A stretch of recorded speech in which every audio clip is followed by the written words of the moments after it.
Chilling. Woody dancing in front of me. DBZ or Goku next to you. And we got Biggest Bro in the chat saying favorite intro song. Let's go. Oh, no audio from Jan. Says no audio from you.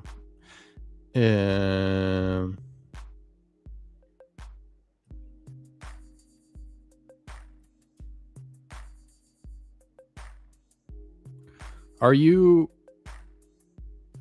Yeah.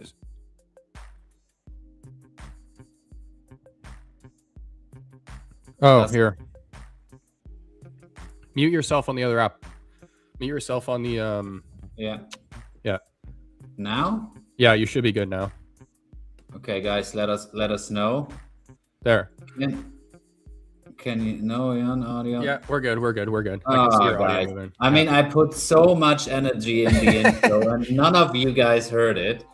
But okay, yeah, here we are. Great to have you guys here. Yeah, as I said, new studio, and we have one different environment today, Josh. Two? We'll see. Okay, so at least one new environment in today's show, and yeah, great to have you guys here. But let us first take a look at the agenda today. So, Josh, take it away. Yeah, so we're going to start with community posts, move into some Grail Watch before we have Spencer and Sean from Comics and Crypto who are going to join us. And then we'll round things off with the Q&A like always. Alrighty. I mean, I think we are all desperately waiting for the announcement that VeVe finally migrated from IMX all the collectibles to the collect chain. But I guess we still have to wait a little bit. Yeah, I actually completely forgot about that. But yeah, that's happening this week. We're not done. Hope so. Yeah. Patrick did say last week of January, and we're only just starting last week. So yeah, fair point. And also, I've seen a post on X where he said like they are just waiting for some things on the IMX side. So I think they are ready from their side, but yeah, we will see. Nice. Want to move into some community posts then? Yeah, let's do that. Oh, and Kryptoni said, great setup and backdrop, very clean. Thank you so much, buddy. Glad to hear that. I mean, Josh and I try to level up the live stream game here a little bit, but as I said in the last episode, that's all Josh's all his magic here with my OCD. yeah. But yeah, do you want to take it away with the intro, and then we'll move into some posts here? Yeah, let us definitely do that. Where is it? Give me a second. There it is.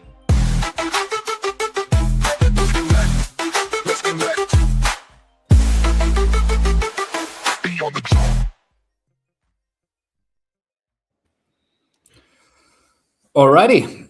To be fair, not that much has happened this week. I mean, yeah, we had a few. Yeah, I mean, not that much. Yeah. I know. It's not. Yeah.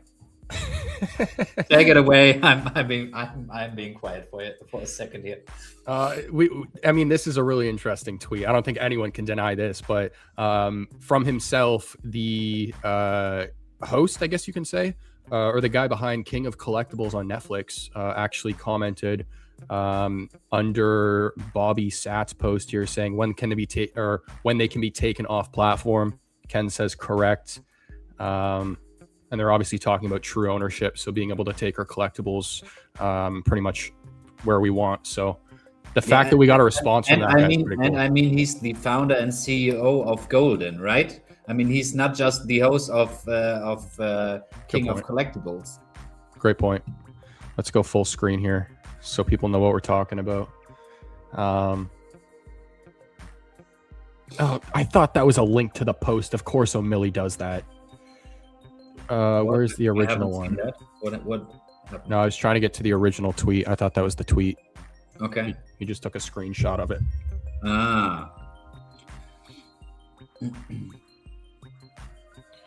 Yeah, but I mean that was all about someone asked when like I guess a wall statue can be or when we see like the first big sale of a digital collectible on his platform. And that was like his answer. So I think, trying to that find would be really interesting. Just think about how many eyes that would get. Like if a digital collectible gets sold by Golden, so that would be huge. It would be a big deal. Sorry, I'm listening to what you're saying. I was just trying to find the original post here, so I could actually click on it.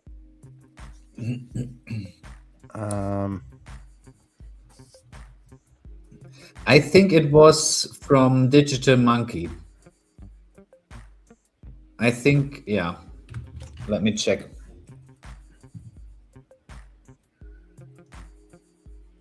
Got it. Yeah, nice. Alrighty, and while we stay here, please repost on X so that a lot of other community members have a chance to join the show. That would be awesome. Alrighty. But yeah, he says, hey, Ken, when's the first digital collectible auction? How much do you see this going for? And then that's where all this transpired. So when they can be taken off platform, and Ken says, yeah. So confirmation from him. Yeah. Yeah, but also it says that he has an eye on like what's happening in the collectibles space. I mean, I recently saw a post from Vincent, and he was at Gary Vaynerchuk's office with the Action Comics 1. I guess they had a podcast episode or whatever. Yeah, I saw that. I saw that. Yeah. And he was someone commented like VeVe x VeFriends x Vincent Sosolo, the how do you say it? The circle is closing, and he was like, "Yep, I thought the same." So, I guess, yeah. Yeah, I also heard that he was talking with Gary when he saw him about VeVe as well. So I saw him comment that. So yeah. I mean, nice to see the word spread. I mean, it's speculation, but Gary knows about VeVe since 2021. So, and maybe his problem always has been like the fact that it's kind of a closed ecosystem, and that would be the next step with CollectChain. And I mean, we've saw from the reaction from Ken, like the closed ecosystem kind of perspective is people either seem to love it or hate it. Yeah. It seems to be a hit or a miss. So yeah.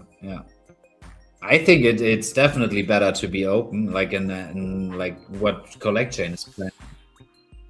I think it's better to be open if they have the right system to do it.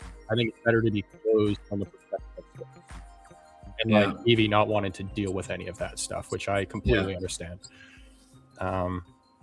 But in terms of the next post here, just because we're talking about King of Collectibles. Oh, wait a second, Doug. I've taken all but 2 of my collectibles off the market because of the migration coupled with the golden reply. Yeah. With the oh. Yeah, that was what I was referring to from Dr. Collect down at the bottom. That he was like scroll a little bit down. Not that far. Yeah, no, yeah. No, phase 1 the post. Oh, this one. Phase 1 very soon, basically ready to just coordinating with IMX, full features rollout in summer. So like the full ownership, as I understood it, will happen, and self custody, etc., will happen in summer. Yeah. Yep. And then we have Sergio here, who says, imagine the partner statue being featured on Netflix's King of Collectibles. It could theoretically happen this summer. I don't know about that.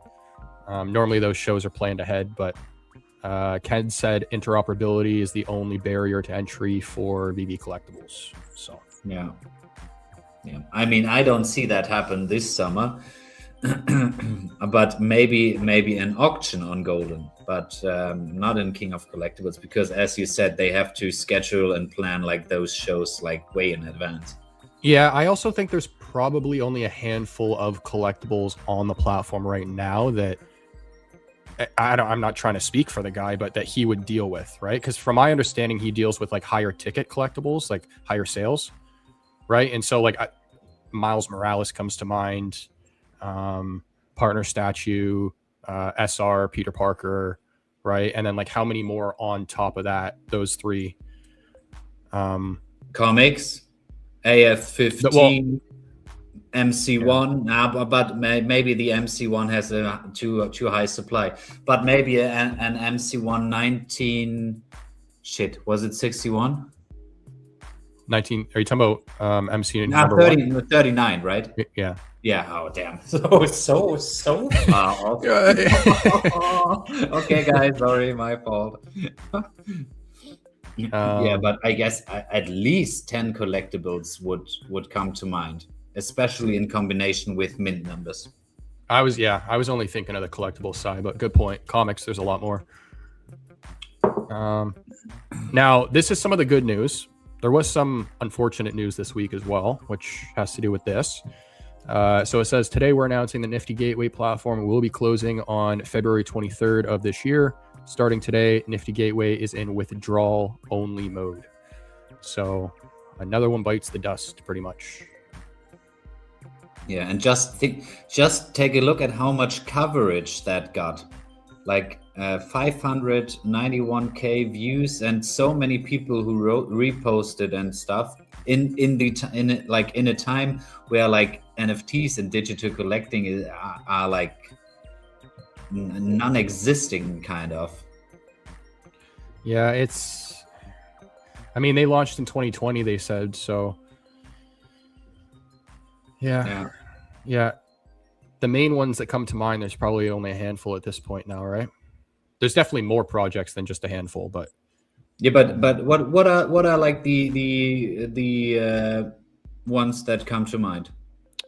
Hearing Nifty Gateway, I think a Nifty Island. I was talking to you about that before. VeVe, Elmonex, Wilder Worlds. I would have put Futureverse on that list. Unfortunately, that's another company that bit the dust. McFarlane Toys. McFarlane, I would, yes, just because of his legacy with his name. But I mean, what are other ones on top of that, other than like the OG board? Yeah, but those you've mentioned are like kind of way smaller compared to like Nifty or VeVe or what have you. So which ones? I mean, Elmonex. Well, people forget that Elmonex was V-Tail before, so they've been around for over a decade. It's like 13, 14, something up there. They're not a new company. They just rebranded. or got bought. I don't know what the whole story is there, but I got that. But they are not like a really, really big company, in my understanding, at least. I wouldn't consider any of them in this space big companies, though. I would still consider VeVe a small company. Smaller. Maybe they're crossing into the medium size now, but in terms of users, no. Yeah, okay. That's fair. So, Dr. Fugitive.eth, thanks for reposting. Alrighty, let's move on. Another one from Sergio here. Yeah, that was kind of a cool idea. Yeah, so I didn't really follow this drop too much, but I did see a lot of people talking about this one. Imagine if there's a 1-of-1 gold variant in today's drop. The entire supply would have sold out. So I saw some people saying like that they agree. I know like we have people down here like Chris who says, yeah, but then there'd be a flood of sub retail listings immediately hitting the market, diminishing the value. We got those anyways. And then the real collectors can get those that haven't gotten the drop, the collectible on drop. Yeah. So some people. I really like that idea, to be fair, because a lot of people are gambling on hitting secret rares and hitting special mints, and that would definitely help, like on the gambling aspect. But I also agree that afterwards, a lot of pieces would be really cheap. And then they get bought up, and then the market does what the market does and sees how like valuable that kind of collectible is and how thought after. Do you ever miss like the original drop format? I know they kind of still do it here and there, but like the non-blind box, being able to choose what to go for, you don't miss that? Oh yeah, I definitely want that back. Yeah, 100%. Because that's kind of what this would be, but it also makes me think about like the partner statue. Like I think that's also partly why that drop was so competitive, is because there wasn't like a second or a third component to that set. It was just the statue, so people knew what they were going for if they really wanted it, right? So yeah, 100%. But I think they need to introduce like the drop model where you can choose what you want. Not on every drop. I mean, I like those blind box drops, but sometimes like you want like the ultra rare collectible and in a blind box, and you got a fucking common or uncommon, and you're afterwards like, yeah, okay, dang it. And it would be different if I can choose like the ultra rare and then didn't get it, because then I don't spend money on stuff I don't want. Yeah. Next. Oh, I already have it on screen. Shoot. Yeah. Next one though is that they're moving over to TikTok as well. So they're launching their TikTok store in addition to their WhatsApp store. And Max and Janie are running that as well. Whatnot, not WhatsApp. Whatnot. But I mean, a WhatsApp store would be cool as collect chain, well. go collect. Have you watched one of their shows yet? I think I asked you that before, because I haven't had the chance, because it's like in the middle of the night. I haven't bought anything, but I did watch one of the Whatnot shows. Yeah. But seems I think TikTok seems like they really enjoy doing it. They're the perfect people for it. Perfect people. Lots of energy, and yeah, you can see it through the camera. So yeah, it's authentic too. That's the thing. They're not fake. Whereas like someone like me, if I was to try and act like them, I would just be fake on camera. Yeah. That's why we stay here in on Beyond the Drop. Chill. You want to move into Burnwatch? Oh, don't we have any other? Oh God, not that much has happened this week. Oh damn. Unless there's any posts you guys want us to cover, put them in the chat as well. Yeah, please let us know, or any topics we've missed, or you guys want to have covered. That would be awesome. Let me quickly check here in my chat. Kryptoni is in here, but I already answered. He says like popular IP and low edition sizes for FAs will melt faces. The floors will be super high. I guess we will see how all this plays out in the next couple of months and years, right? I think without getting too controversial right now, I think our whole world climate right now, like it's in a very weird place right now. So yeah, I don't know. Yeah, 100%. But I mean, we will see. I still believe that there's a good possibility. And guys, no financial advice. I know exactly the same amount as you, and I can promise you I 100% will be wrong here and there. But I still think, like, in terms of the midterms in the US, that the markets could move higher. I mean, it would make sense for me, because otherwise Donald Trump doesn't get reelected like in the midterms, in my understanding. Okay, cool. I don't know. Yeah, okay. I mean, I don't know as well, but I try to reason here a bit.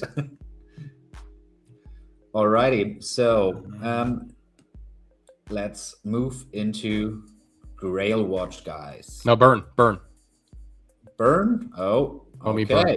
My fault. Let's move into the Omi burn. When collectors trade, the system heats, and that's the flame that makes a mean decrease. When collectors trade, the system heats, and that's the flame that makes a mean decrease. Yeah, that didn't work out as planned, but we are here. We'll make progress. Take it show by show. But yeah, we're sitting at 270 million now for burns. Still good progress. And I'm honestly, till this day, waiting on the announcement what David and Dan will do with their tokens, or with some of their tokens, because I'm still convinced there will be something. What is this that Duck is saying? Let me open up my Steam. Let me see. To be fair, I haven't seen anything about Epico like for ages. Epico World free. I remember seeing footage about this, but I've never actually played it. I thought this was actually going to be a mobile app as well. I did not realize this was going to be on computer.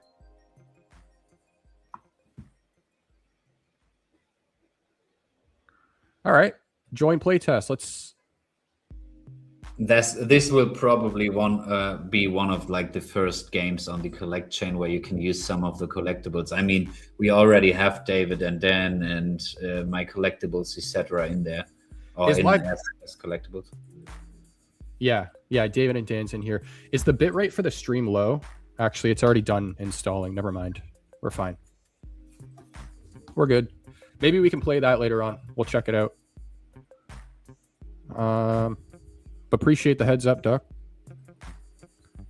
Video Shane, what's going on, man? You know, every time I see you talking now on someone's channel, my first thought that comes to mind is I need to speak to you about your audio, because your audio is so damn good. It's like the guy's sitting in like a music studio with all the foam walls around him. Mm-hmm. He's not, but it sounds like that. I need to learn from Shane. Yeah, but isn't he was it him who like one of the community members like reached out to me before I had this mic I have now, and was like, okay, you need that kind of stuff. Was it him? I'm not sure. But yeah, maybe.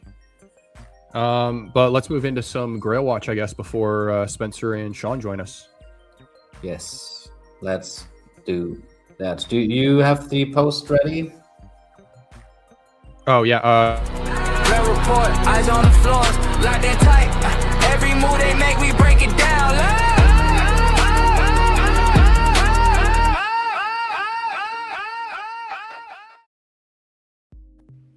All right, guys. So before we start with Grail Watch this week, a friend of the channel, Enno, you can see it. Oh, other side. You can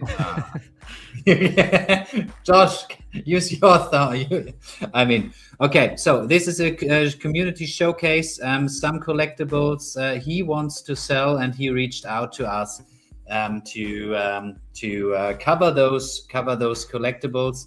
If there's something you would like to purchase,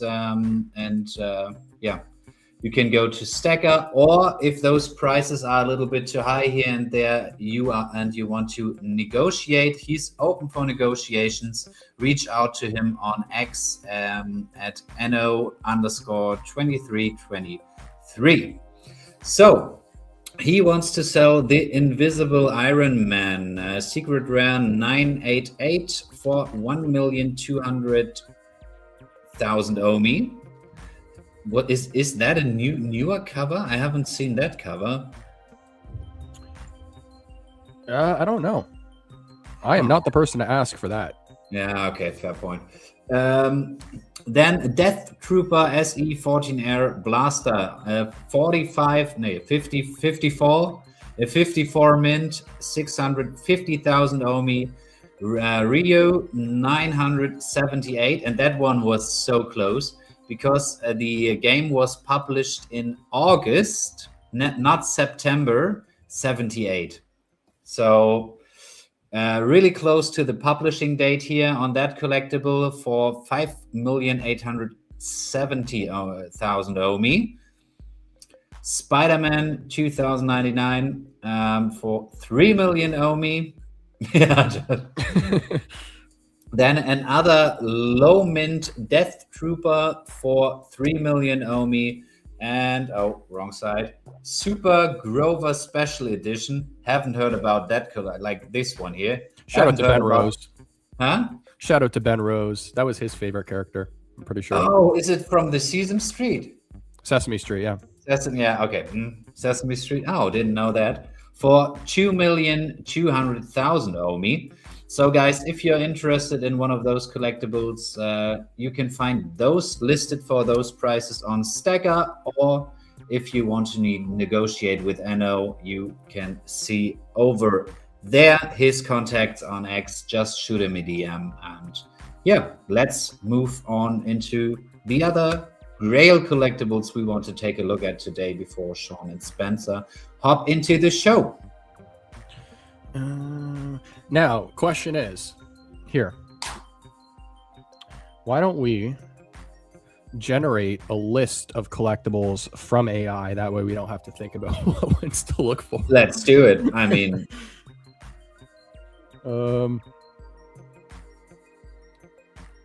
here, generate a list of random collectibles from VeVe. Oh, Kryptoni here in my chat says, like, most important thing, I'm still having fun in this space, and I know there are no promises. I just love the community and the collecting aspect. I mean, to that comment, I think that's the reason why most of us who are still here are here. Obviously, also because we see like the potential and the future that could take place. But yeah.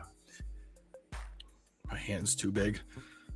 And he also asks if, first of all, thank you so much. I can't pull this comment up because you're on my chat, but he says, you guys will have one of the best streams. You're going to start doing live drop shows. Josh, did you listen, or are you? No, I listened. Are you putting a comment on screen or something? I was just waiting for it. Or... Like, where's... No. I mean, the question was, are we doing live drop shows? No. But we do have more plans for this show to make it a little bit more entertaining. We just haven't kind of knocked everything off the list yet. Yeah. So I think the live drop shows will probably, I thought about that quite some time, to be fair. But I think that will take place not under like the Beyond the Drop roof, I guess. That maybe we will do drop shows on our own or something like that, but not in the near future, to be fair. I guess maybe when like the hype phase comes back a little bit more, etc. because like the time we spent preparing for this show, etc., already is a lot, and we want to first, I would say, make this show like really worth like your guys' time and offer some entertaining stuff. So I think we will concentrate on our show here first, and then maybe branch out to doing drop shows together or on our own. I don't know about that. We will see. The drop shows are just kind of, they're a little difficult just because Jan and I are so far apart with the time differences, and you're also kind of working too during some of the drops. So yeah. I mean, as I said, I will probably do some kind of drop shows in the future here and there, but not on a regular basis, I think.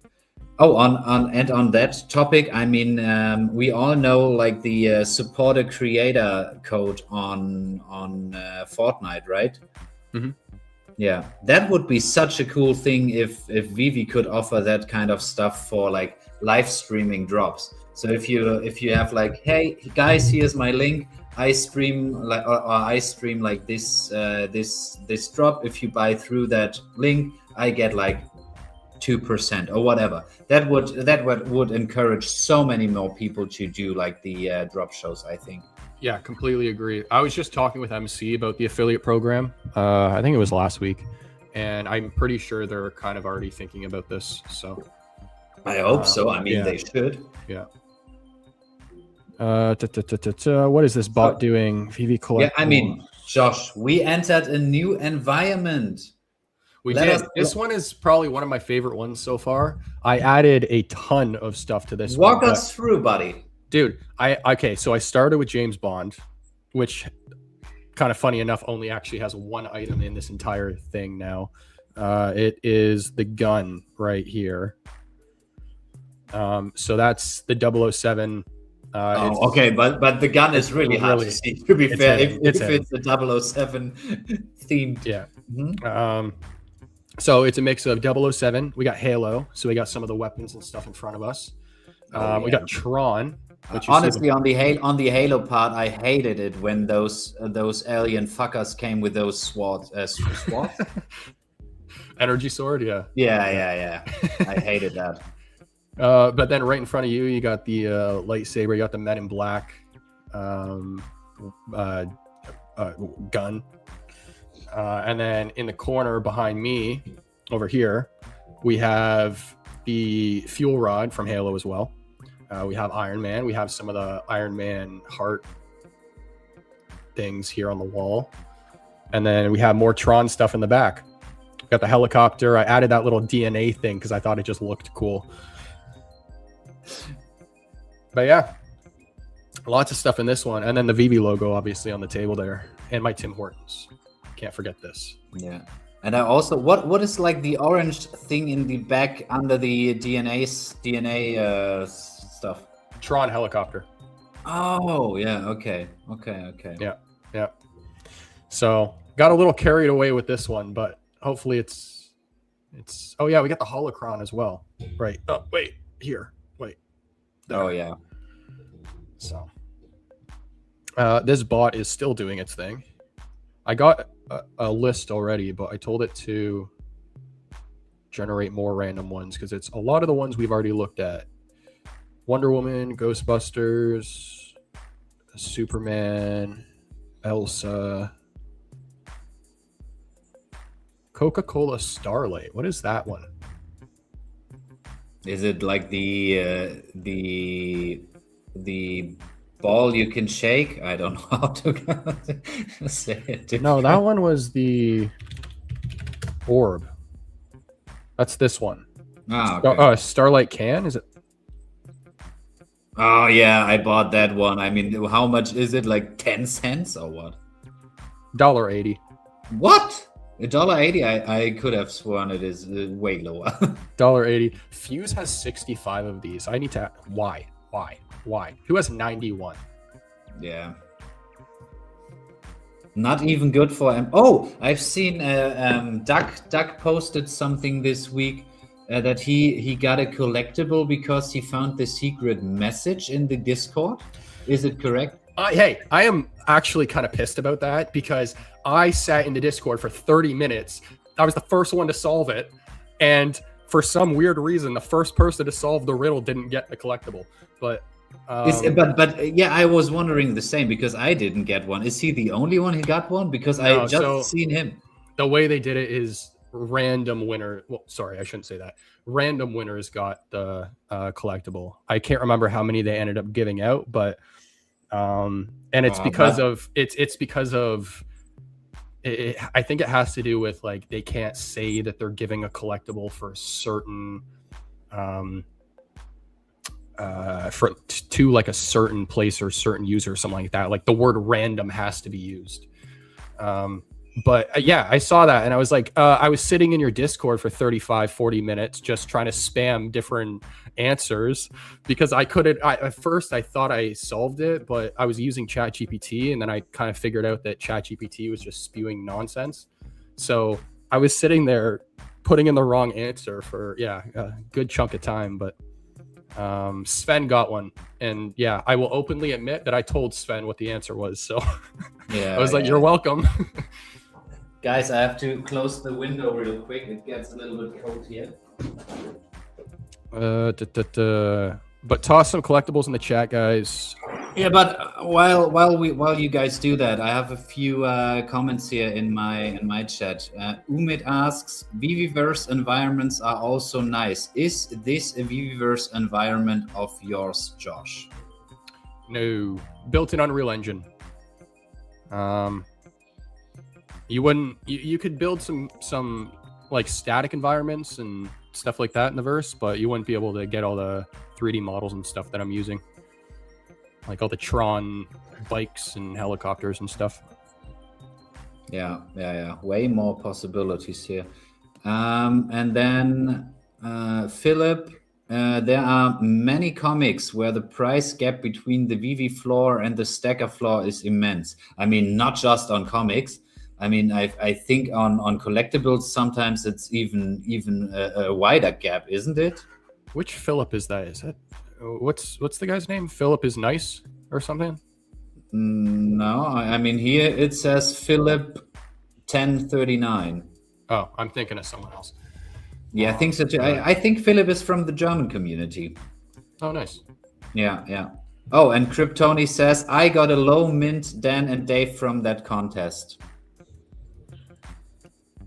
But I thought, like, if you do some kind of secret stuff where people need to discover, I mean, everyone should win who discovers it, right? Yeah. No one knew that. I think they were doing that giveaway, so I think they probably could have just given everyone. But I was like, gosh darn it, dude! I was the one who solved it. But whatever. It's just you should have kept the secret, or just tell me. I remember I was in the Discord and I think the first thing I was putting in was like Merry Christmas and Happy New Year or whatever, and I kept putting it in with like capitals, non-capitals, Happy New Year with no Merry Christmas, and then you just had people in the Discord being like, Merry Christmas, bro, Merry Christmas, bro. Over.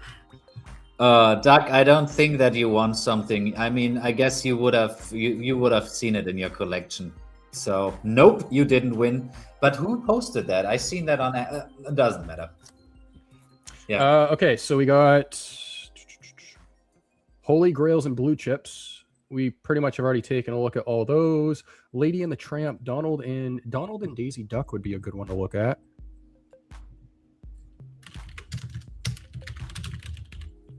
Oh my gosh, I can't type. 20 on the floor. Yeah, that's... I really like this piece too because, to my knowledge, there isn't a golden moment like this that goes around. It's based on the two different statues that are in the parks. So they like brought it together for this collectible. Ah, okay. Huh. Because the one in the parks, Donald is actually holding his hat. So what they did was, because this is a Valentine's drop. Yeah. They put the hat on his head and made it look like they're holding hands. Oh, okay. Didn't know that. Donald Duck golden moment Disney. Yeah. Right here. See? Yeah. Huh. Okay. Dropping some knowledge here on the live show today, my friend. Let's go. Daisy's right there. Yeah. Cool piece, though. Dr. Collect 583. What are some other ones? A lot of these are golden moments. Yeah. Yeah, but I mean, those are so significant, right? Okay, so comics. This will help a lot. We've taken a look at all of these. Hulk 181 we haven't. Which one is that? I can't remember either. Hulk 181. Okay. Is this Wolverine? Is that the first appearance of Wolverine? Oh yeah, okay. I was thinking that was an X-Men #1 for some reason, but I think that book has a bunch of first appearances. Watched a few old Donald cartoons a few days ago. He's actually a bit of a psycho. You know, when we were in Vegas and we were at Arcade's tattoo shop, he had some like really old cartoons playing, like looping on the TV. Like Betty Boop was some of them. I think there was some Disney ones in there as well. But Betty Boop. Did you ever watch that? No, not really.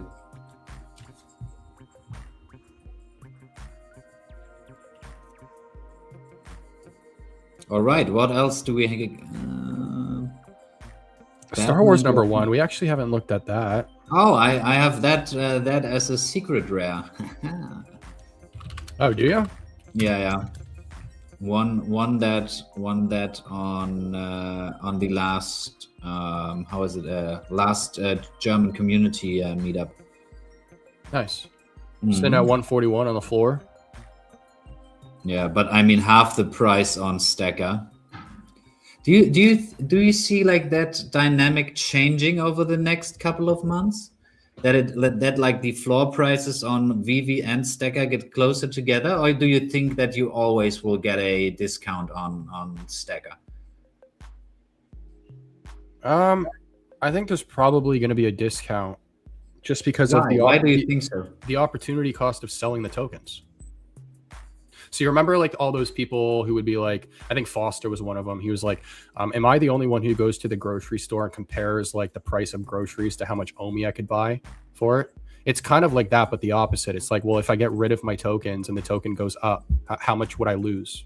So I feel like that's one of the reasons why some people price it a little lower. They don't want to get rid of their tokens, I would assume. Yeah, but on the other hand, like the collectible could go up as well. Yeah, but it just depends on how that person looks at it.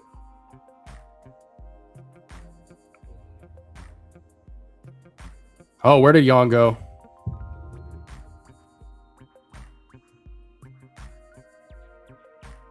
Jan just disappeared on me.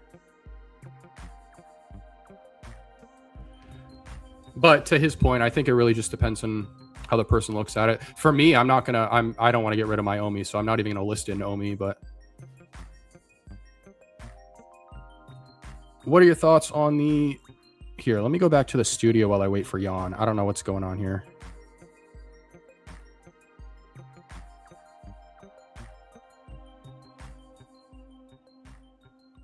What are your thoughts on the comics that mimic toy packaging? They're interesting because in real life, is nowhere near the value in VeVe.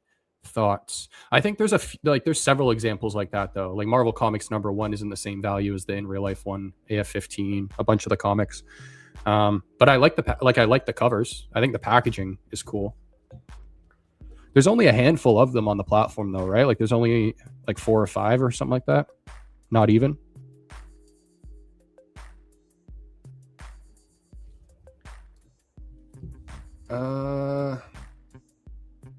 Discount only until a big pump. Once Omi has a lot less up potential, I think it will be different.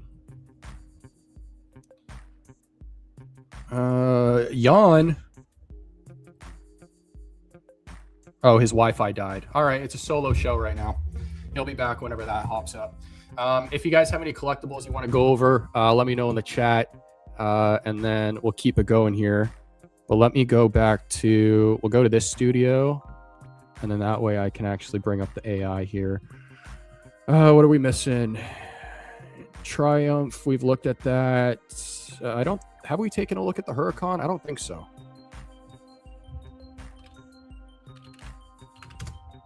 Huracan, first Lambo to drop on VeVe. And let's take a look at the secret rare. Secret rare is sitting at 250. 650 in circulation. 7 in the market. This piece got featured by what was it was a bigger name too. Cointelegraph, was that it? There was a larger exchange that featured this one. It was NFT Pirates, and then there was a video of mine as well that I did. I did a showcase of the ultra rare, the red one. Yeah, sent at 55 for 1,000. It's a really nice collectible. I heard a little beep. Is that Jan? Oh, Jan, I see you backstage in the studio, but connect the Video Ninja. I did. Oh, now I hear you. I did connect it. I hear you now. Yeah, wait a second. We'll do it again. You just got to connect your camera now, but I hear you. Zombie says, so there's a lot now. Almost every single Star Wars will have one of those variants.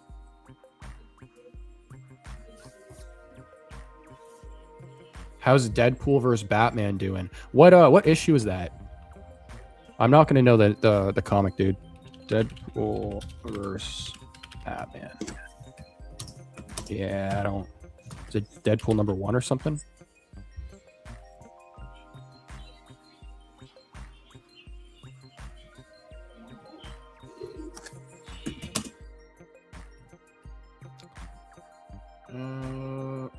Deadpool #1.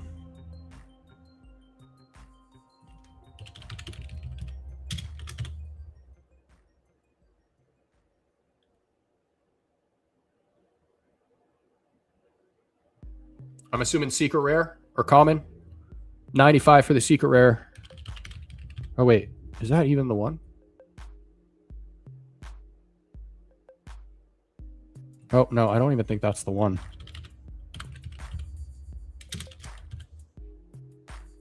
There's two Deadpool #1. Oh, no. Common. That's the one.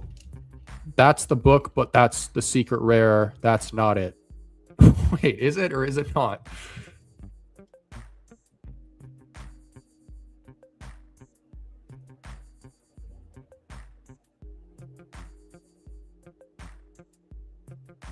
Jan has entered the studio. There might be a connection issue with Jan, which I thought might be my issue today because there's a big snowstorm where I am. So if it does cut out, that might be why. But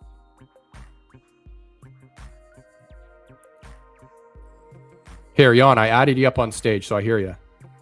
Alrighty. I mean, I did whatever. I did connect to the other application. Do you have your virtual camera turned on? Yeah.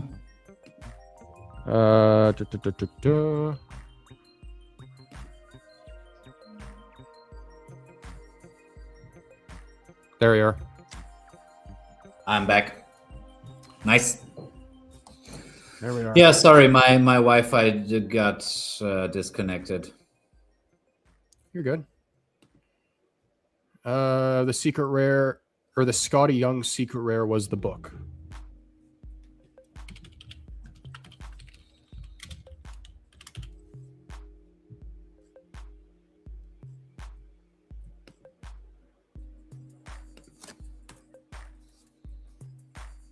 Yeah, I thought I was tripping. There is Deadpool number 1, secret rare.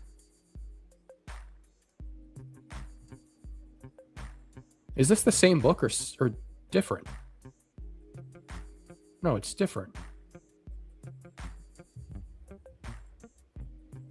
What's like the discussion here? Help me out. Deadpool number 1, Mm-hmm. secret rare. Deadpool number 1, secret rare. Okay. Deadpool Wolverine number 1. Deadpool Batman number 1. This is it. Ah, okay. Actually, I've never seen this Scotty Young cover. That's nice. $1,100.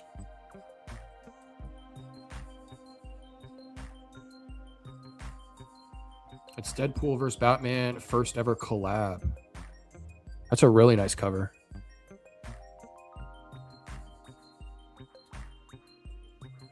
Rogue Secret Rare is mentioned here in my chat by Kryptoni and Umid. Is that Rogue number 1? Did you guys talked about that before? Oh, another Scotty Young. No, it's $8 on the floor for a secret rare. Which one? The Scotty Young? It says $8 for Rogue. Oh yeah. What's going on, Felix? I mean, that's pretty cheap for 3 MCP points, isn't it? Oh, by the way, quick question. I think you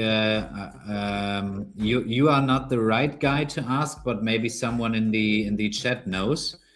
I always thought like that. What was it? Let me check here real quick. That. Wait a second. Where can you see this price? I have no idea why it's saying it's $8 on the floor. It's not $8 on the floor. 770,000 Omi. Is that $8? No. No, that's this. That's this right here. Yeah. We'll give it a few minutes before we bring on the guest. Yeah, and just a question here. I always thought, like, in terms of the MCP points, that rare collectibles give more than 1.25 MCP points. Am I wrong there? I mean, that was different, or is it my fault here? I'm not one to ask about MCP. Yeah, that's why I've said, but maybe someone, Felix. I mean, Felix is in the chat. He should know, because I don't that's keep up. Correct. The rare ones only give 1.12 points, 1.25 points. Damn! I always thought it's way more than that. Huh. Okay. And the ultra rares, 2 or what? Wait a second. I have to check that now. I don't know where. I don't know where this price is coming from. 1.5. You can see it under details. Oh shoot, you can't see. What? You can. Fuck it. You can see it under details under the collectibles. How many MCP points you get per day? Okay, ultra rare to 1.5. Okay. Is that auction price? Oh, maybe. I think I did actually just see that number change in front of me. Yeah, Doc, you and me, we both thought it's way more than 1.5. Zombie, that's a good point. But is the auction price shown as current floor price on VeVe? I don't know. But that wouldn't make any sense, or would it?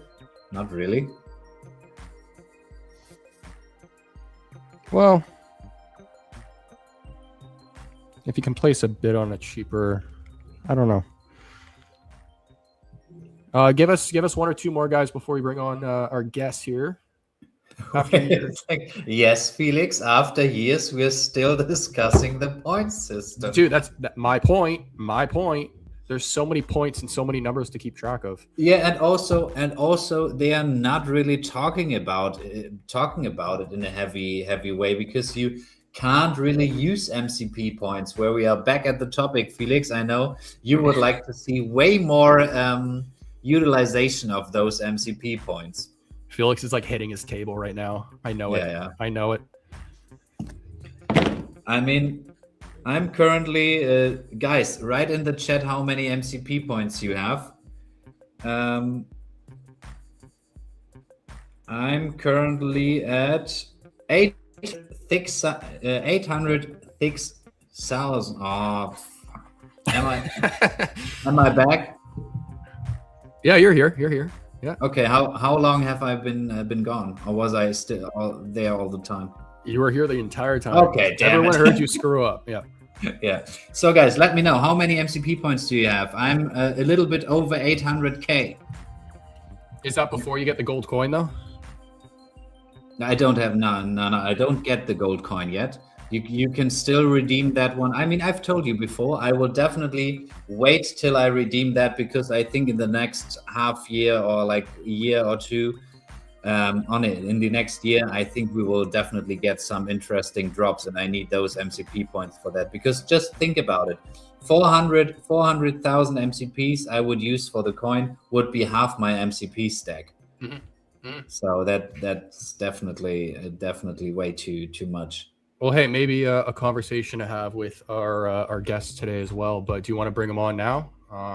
Let me quickly, before we bring them on, let me run, where is it, the intro. But after that, I mean, they both look ready here in the studio. Oh yeah, we get the thumbs up, guys. So let's run the short intro.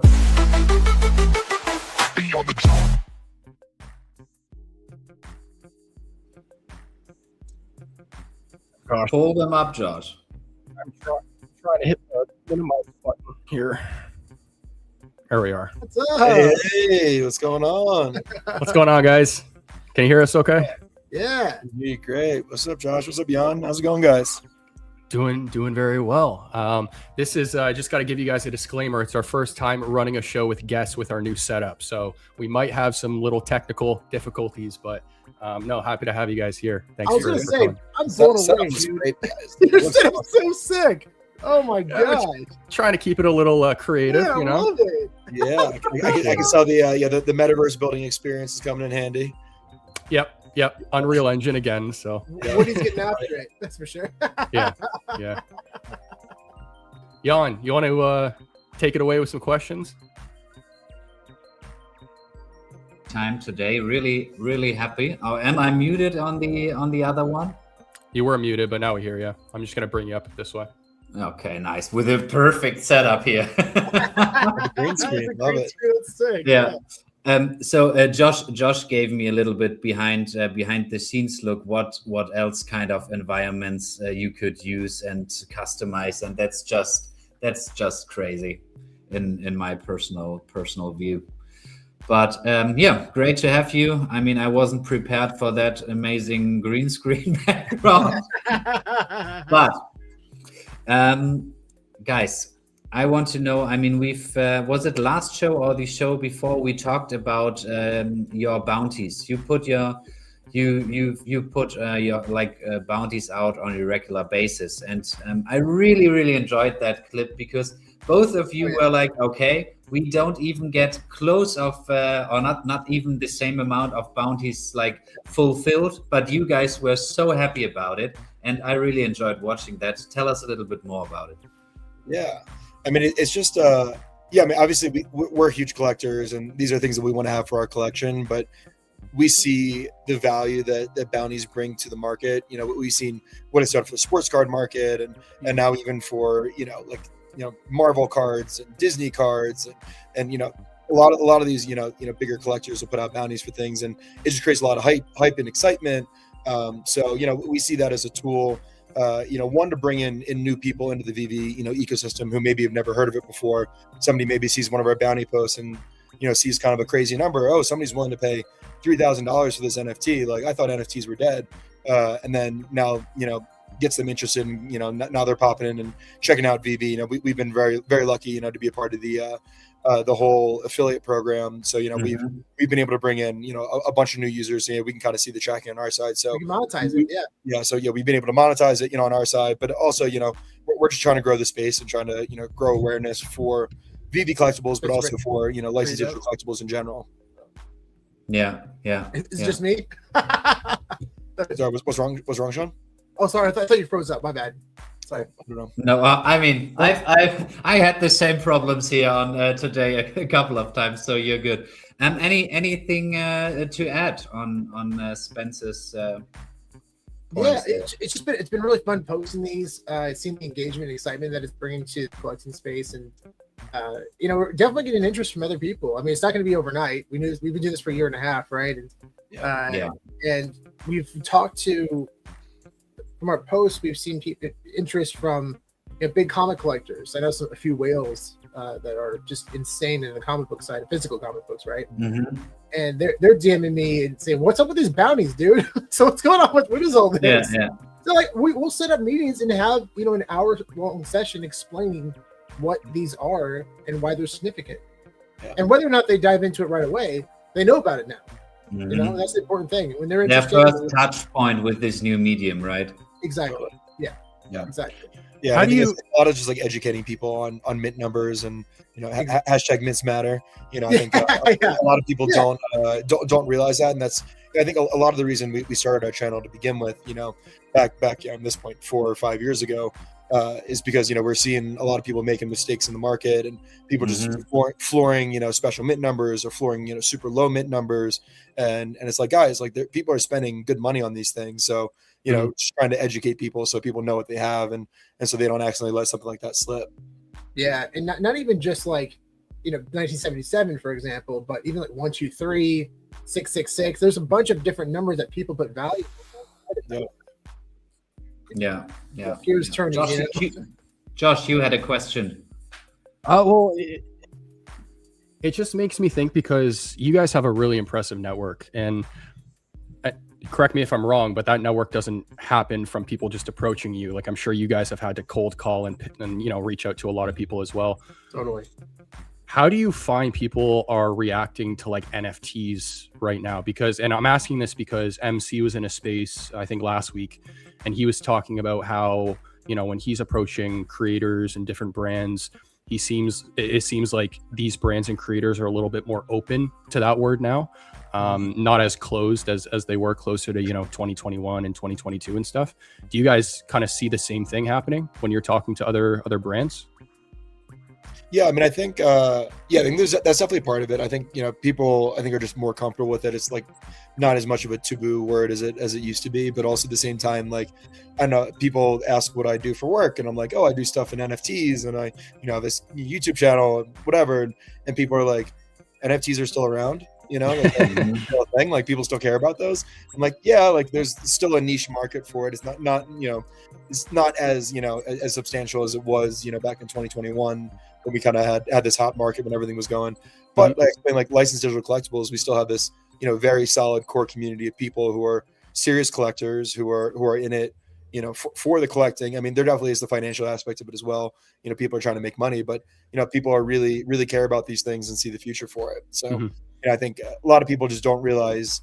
I think a lot of people don't realize like kind of like the license part of the market even exists. I think a lot of people see the Bored Ape Yacht Club and CryptoPunks and some of these kind of bigger PFP projects and obviously Pudgy Penguins has broken into the scene and has gone full physical and Walmart and Target and big retailers, so that they see that. But I think outside of that, a lot of people don't realize that Marvel and Disney and Star Wars are releasing things on chain. Yeah, and I think that's part of the education that you were just talking about as well.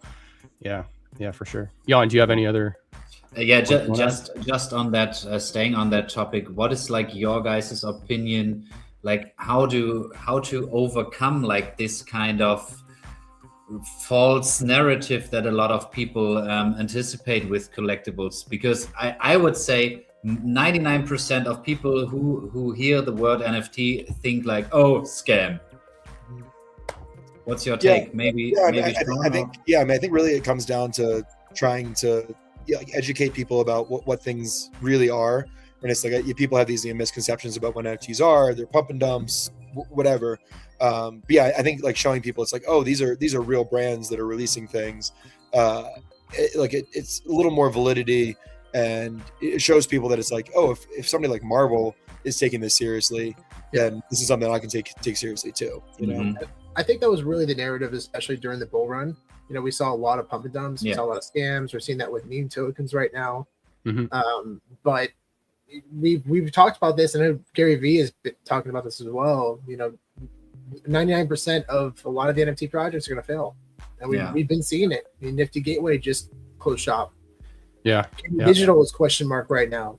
You know, we don't know what's going on with them, but you know, we know that the companies that are going to not just survive, but they're continuing to thrive right now. It speaks a lot about the market. And even going back to Pudgy Penguins, I'm beyond impressed with what they've accomplished. You know, they're a self-created IP, right? And they've absolutely crushed it. I mean, they're present at every big Comic-Con. Yeah, they have a booth.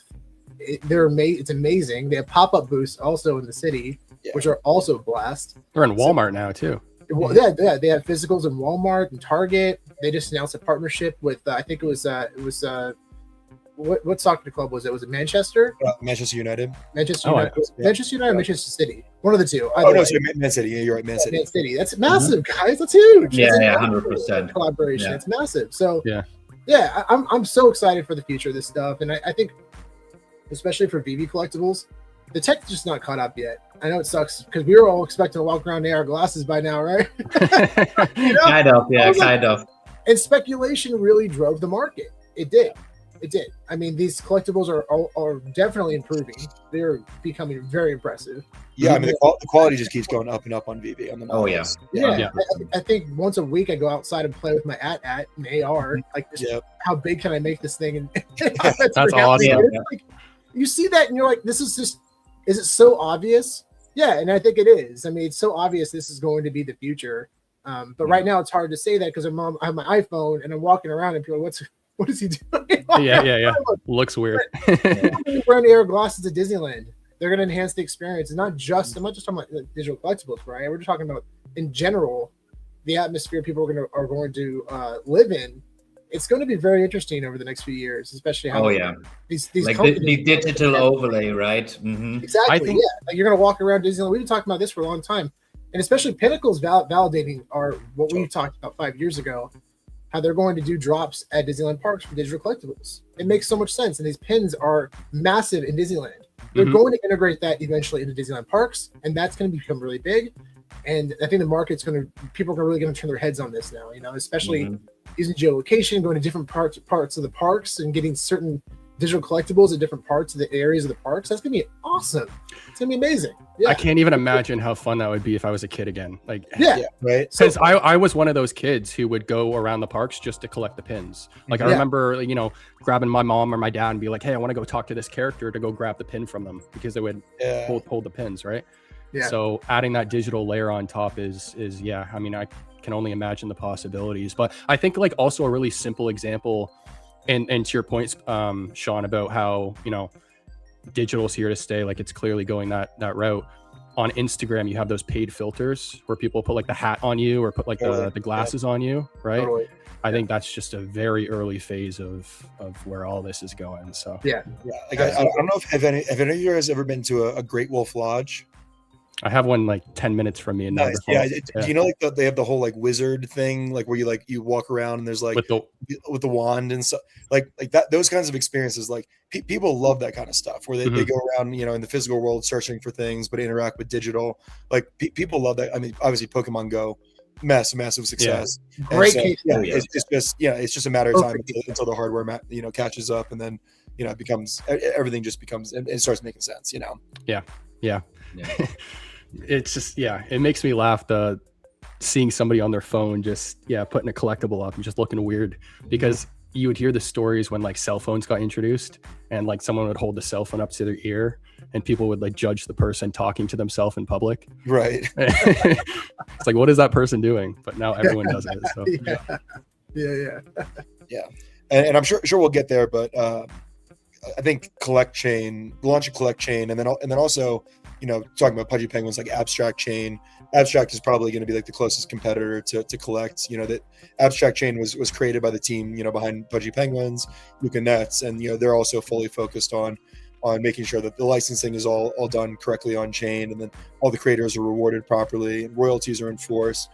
So I think, you know, chains like that coming into play is also going to have a huge impact on licensed collectibles, because, you know, I think a lot of the licensors, I think, have been, you know, hesitant because they are worried about their royalties being enforced, at least on, you know, kind of mainnet Ethereum, you know, that the whole Blur fiasco and, you know, royalties becoming optional. I think that scared away a lot of creators, unfortunately. So but I mean, it's just think about it, how much money those royalties will bring in over the next couple of decades. Right. I mean, forever.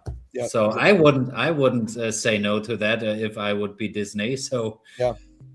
And that's a big reason why Disney has not allowed. So, and my belief, at least, and this is speculation on my end, but I firmly believe that's a big reason why they've never allowed self-custody on VeVe, is because they need the royalties. Like, it's just their business, right? They need those royalties. That's a big part of the reason why they're involved in this. And Collect Chain is going to allow that, and allow self-custody. That's huge. Yeah. It's massive. Sounds like you guys are really, really bullish on what comes with Collect Chain. I mean, me too. I think Josh and I both are really, really bullish on the Collect Chain as a whole. But before we move on, guys, if you have any questions for Sean and Spencer, just write them in the chat, and we will see if we can address them. And we've talked about like the digital side of collecting now for the last like 15 minutes. But you guys are like huge physical collectors as well. Yes, exactly. Like, walk us, Spencer. We let us start with you. Show us some of your favorite pieces in the back, if you don't mind. Sure. And I can tell a little bit about it. Yeah. We're bringing back Collector's Corner. Yeah. I mean, because I don't know if you guys knew or know, but I'm not the biggest collector. I came into VeVe because, to be fair, of a money grab in the beginning. I thought like I can make a quick buck, because I've never collected like really, and so that's so interesting for me, like to see people who collect for ages to show pieces and talk their fandom, because I personally learned so much on that topic then. So even when I was a young kid, I was really into sports cards, and I don't know if y'all know what a Beckett is, but we would get a magazine once a month. Yeah, it would show the prices of sports cards and have an arrow going up and down. And as a young kid, I would speculate on players doing well, like Mark McGwire when he's going after his home run record. I went and bought a few of his rookie cards, and I flipped them later on. And I didn't really think about what I was doing at the time. I'm just enjoying, collecting and selling and buying stuff. I didn't really think much about it at the time, but I was speculating, investing, and as a young kid. So it's the market transitioned into the comic book market for me around like 2015. I got back into it, especially with the love of Marvel films. And that's how Spencer and I, we met backpacking in Europe. And I was teaching where in Europe? In Prague. We met at a hostel in Prague. How crazy is that? Okay. Yeah, so we had a full weekendish party and having fun, and we stayed in touch. That was almost 9 years ago. And hell of a coincidence. Wow. Crazy.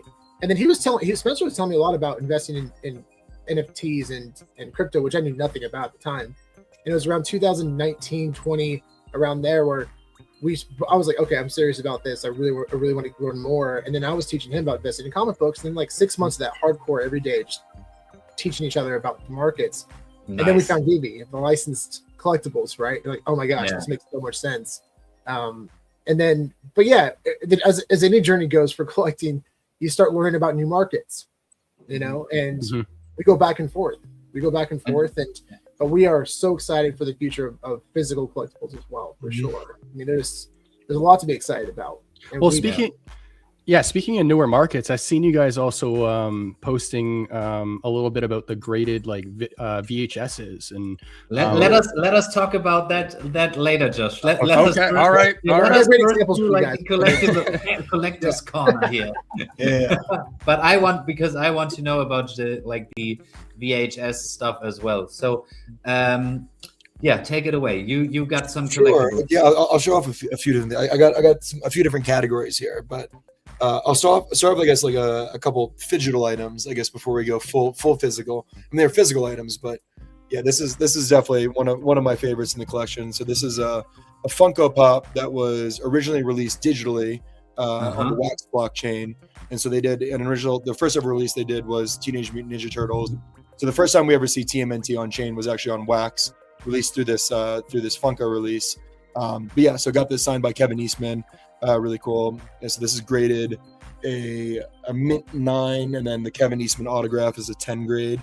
Super clean autograph on this. But yeah, so basically if you collected the digital collectible, then you got like a redemption token airdrop to you that you would then be able to then claim the physical, and then you get this shipped to you. So yeah, I got this graded recently by PSA. This is definitely one of my grails in the collection. I think last time I haven't looked in a little bit, but I think these sell for like $700-800 on eBay, ungraded, unsigned. So yeah, these are pretty sweet. And I have a bunch of these. I probably have like these are the first ever Funko I ever purchased was one of these, and I've collected probably 15 or 20 of them, through the NFT program. And sorry, because I was cut out there for a second. What was that signature on there? Oh, it's Kevin Eastman. So yeah, Kevin Eastman is one of the the original founding co-creators of Teenage Mutant Ninja Turtles. Ah, okay, nice. Yeah, so we've gotten to meet him a bunch of times at Comic-Cons and get stuff signed. So yeah, that's a cool one. I also know that Sean is always on the hunt for signatures on the like the poster in the back, but we will come to that one later. But yeah, please go ahead. Yeah, and you'll probably recognize this one. The penny black. I was lucky enough to land the secret rare on that one. So got this. So that's super cool. Yeah, my dad was actually a huge stamp collector back in the day, so this is a cool thing to pick up. Wait, but you sold the digital. And then I sold the digital. Yeah, I sold the digital and kept the physical. Yeah. Didn't you guys also land the penny blue? Sean did. Yeah, I did. Yeah. Wow. Yeah. That was crazy. That was great. Because I didn't even know there was a 1-of-1 in that drop, and then I was texting Spencer about it, and I said, "Dude, there's a 1-of-1 in this." And we would have advertised, like our channel would have talked about it. Yeah, they didn't really advertise. Like I had no idea. Didn't know. Yeah. So yeah, and then I went for like my third or fourth try. I was like, I'll do one more. And I bought it, and it said number 1. I'm like, wait a minute, what? Does that mean I got? And I looked back and like, yeah, refresh like 10 times, kind of crazy. Yeah, crazy. Yeah, Wow. by far the biggest I've ever landed. By far. Yeah. What is? I mean, we had the discussion earlier during the show. You guys probably seen it, like the posts from Sergio and O'Malley with like the Vader gold. I love that.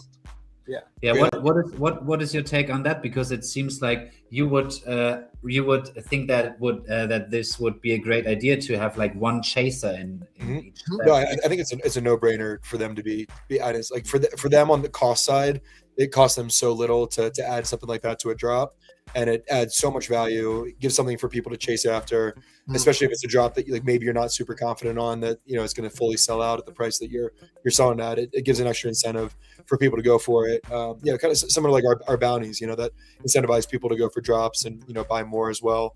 I think it acts in a very similar way.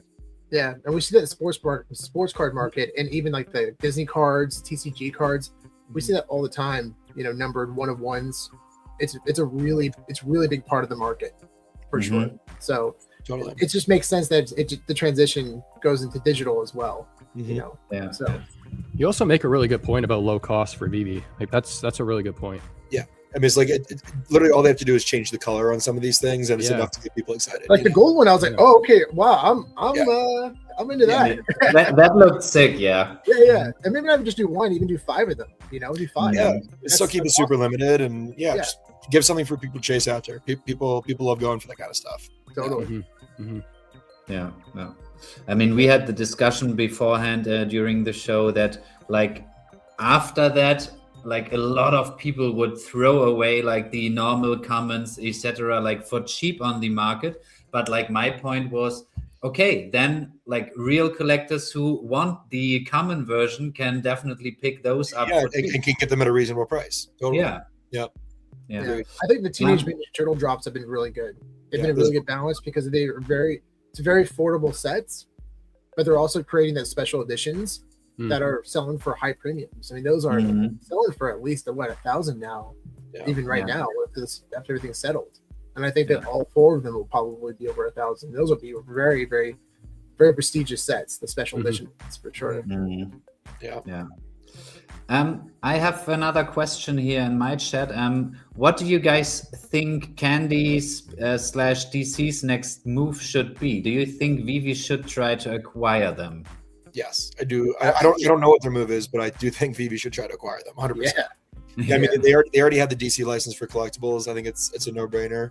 And I think, doing the transition right now over to Collect Chain, like the timing makes sense to try to transition those assets over to VeVe and Collect.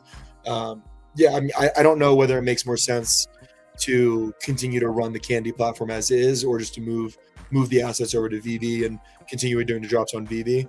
I think it would probably, for VeVe, it would probably make more sense just to bring everything in-house and not have to continue to support a completely independent platform. But I mean, the Candy platform has cool benefits to it as well. So I mean, I'm not sure how they would do it, but I think it'd be great for the market. Yeah. I think Collect Chain will be able to help with that too, big time. I mean, because the great thing about Collect is independent creators and companies going to be able to release their own apps on the chain. So theoretically, they could just redeploy the whole Candy application on the Collect Chain, which it would make things super easy on the transition. When was the last DC drop on VeVe though? That's what I'm thinking. It's been a long time. Because it's probably the black and white, like blue edition. Probably last one. Do you guys ever think about like what it might look like for VeVe when it comes to the point of like having to renew these contracts? Because there's no way that they're signing brands on like a forever, right? So DC being the first one, I think that there is a possibility that they might have just signed a smaller contract to dip their toes in the water while they were testing stuff. You guys ever think about like that, like what it might look like for VeVe when it comes to like renewing the contracts? I mean, it's a lot more about the licensing. I don't really know all the behind the scenes of how they handle all that. I know David is definitely the one who handles most of the contracts and does all the negotiating, and when it comes to bringing in licensors. I don't know the details of the contracts. But fair. I mean, the fact that they haven't released anything for DC in years probably means that either they lost the license or they just paused it and decided to go with Candy. But I mean, I don't really see anywhere else it makes sense for DC to continue releasing digital collectibles anywhere outside of VeVe. They would have to either relaunch Candy Digital on a new chain and continue running it individually. But there's no other platform like VeVe that's still out there that makes sense to launch things, I think. I know it's tough for Candy to kind of figure it out because they're working with multiple licensors, right? They're working with Netflix, they're working with NASCAR, they're working with MLB.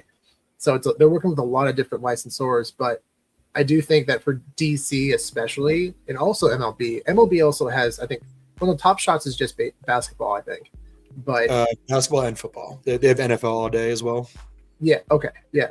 But I do think that for DC specifically, to ensure their credibility in Web3, they need to make sure that those assets are still available and that people are able to obtain them. Because if they just end it, that's it, they're going to lose a lot of credibility in Web3. And especially since Jim Lee was the one who really endorsed it, and not just the Backhouse project, but also the comic books. Jim Lee was outspoken about those comic books. Yeah, So I really hope space would take a hit. Yeah. I'd be really surprised. I mean, it's just I think and also like these assets are already out there. They've already sold them they would love to continue to take royalties on these things. Yeah, So, they're too valuable. Too valuable. Done Action Comics 1 yet. Yeah, why wouldn't you transition these somewhere else where you can continue to trade them? Like it doesn't make sense to not continue and just to screw everybody over like that, you know. Especially with the momentum DC has right now with their films and shows. Oh my gosh, it's like it's no brainer. The values. Yeah. Okay, just give me a heads up here, because as I said in the beginning, what kind of shows, etc., are you guys talking about?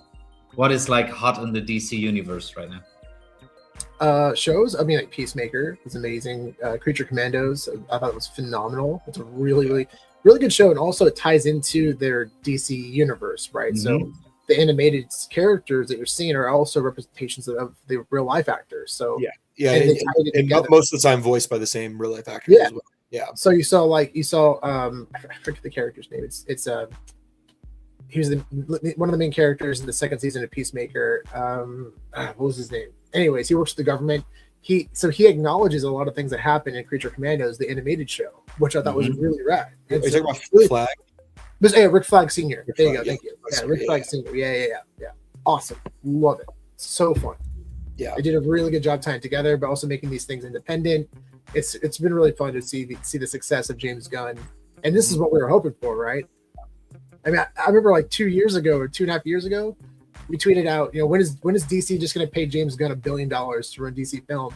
And 6 months later, he comes in DC Film, probably one of our proudest movies. It makes a no-brainer. James Gunn's perfect fit for it. And sure enough, he's been executing everything fantastic. And I love the Superman movie that came out. Awesome. Yeah. I love it. It was great. I really enjoyed it. Yeah.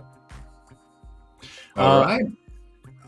Jan, I love that we have them on the show this week, just because you guys really know your stuff. And like I said, Network is really impressive. I want to know your guys' opinion on this whole Ken Golden comment on X, because we saw him interact with the VeVe community, and he pretty much implied that like VeVe collectibles, he would consider selling them at auction once they become interoperable. So what is your opinions on that? Whoever wants to speak first. Yeah, I mean, whether or not it's actually, I mean, I think that Ken, to an extent, definitely, runs his Twitter account, but it's probably a combination of other people too, whether that was him or not. I do know for Ken is a kind of guy that always wants to stay one step ahead. Totally.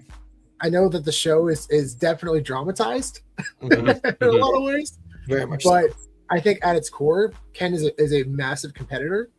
He's always trying to stay one step ahead. And he's totally open to digital collectibles. Absolutely. I think there was a conversation, and again, I don't know if we're sure about this, but I think there was a conversation originally about the partner statue potentially going on there, the 1901 partner statue. Oh, wow.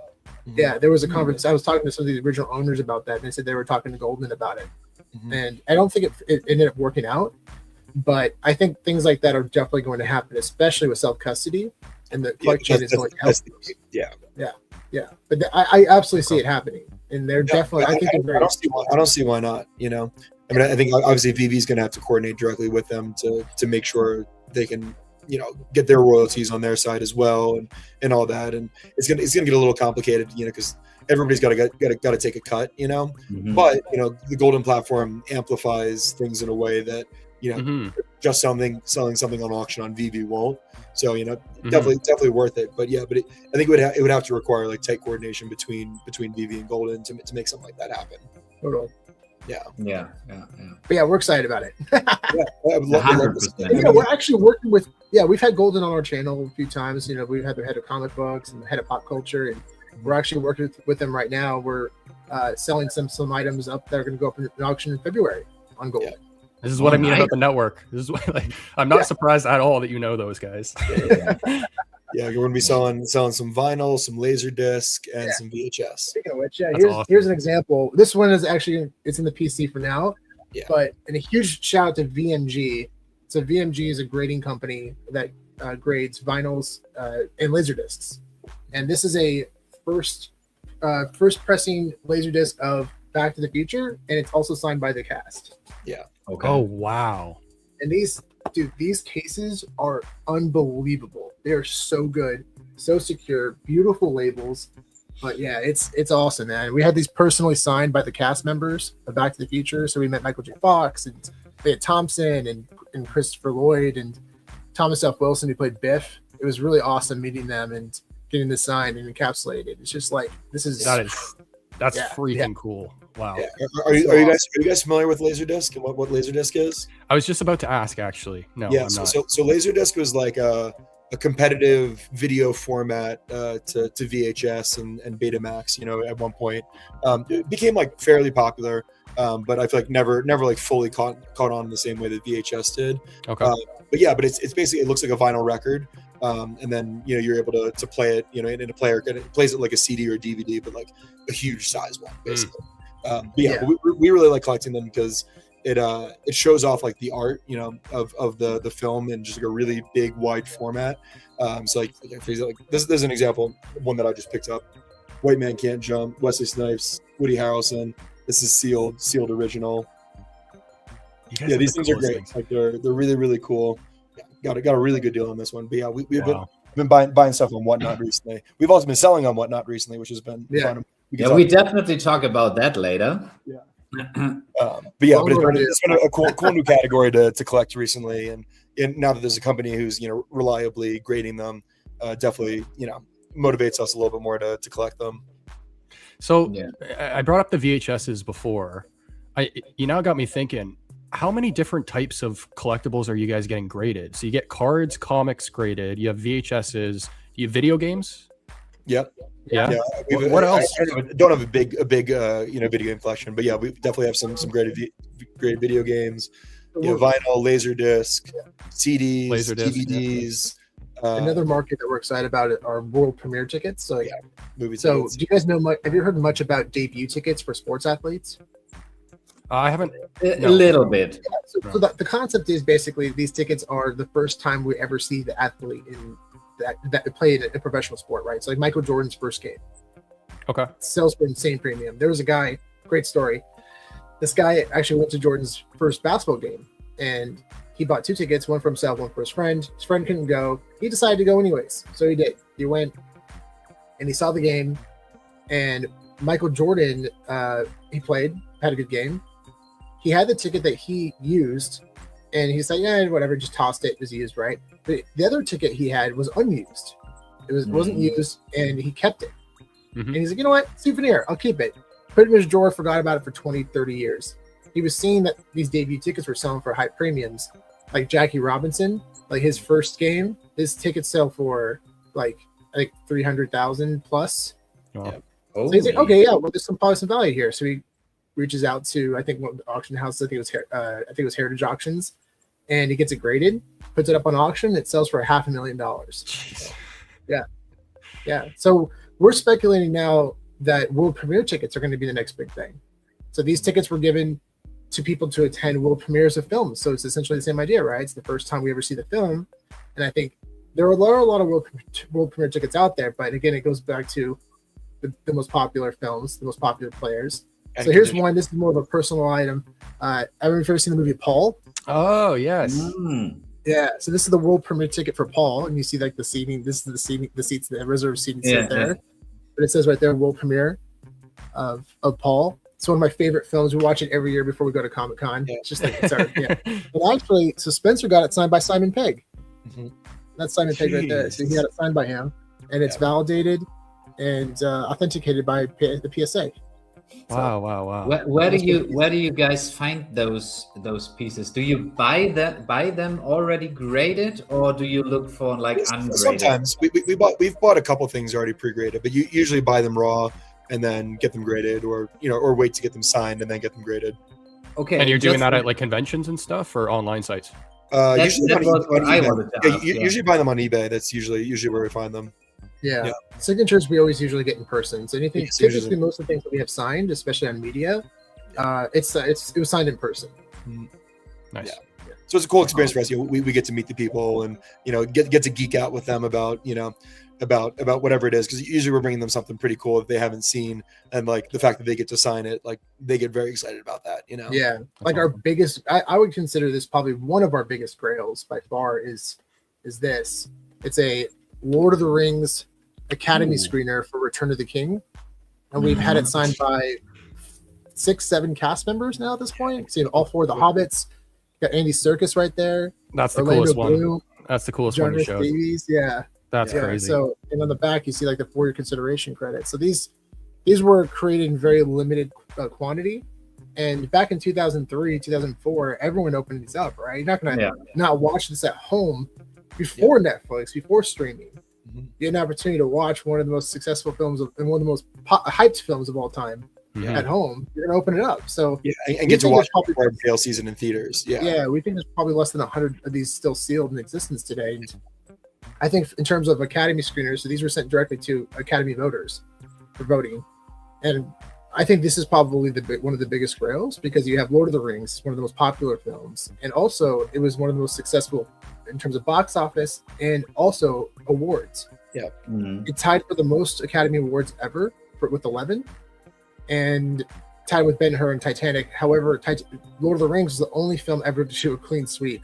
It won 11 at 11. So 11 nominations, 11 Academy Awards, unreal. So we can't get this graded yet because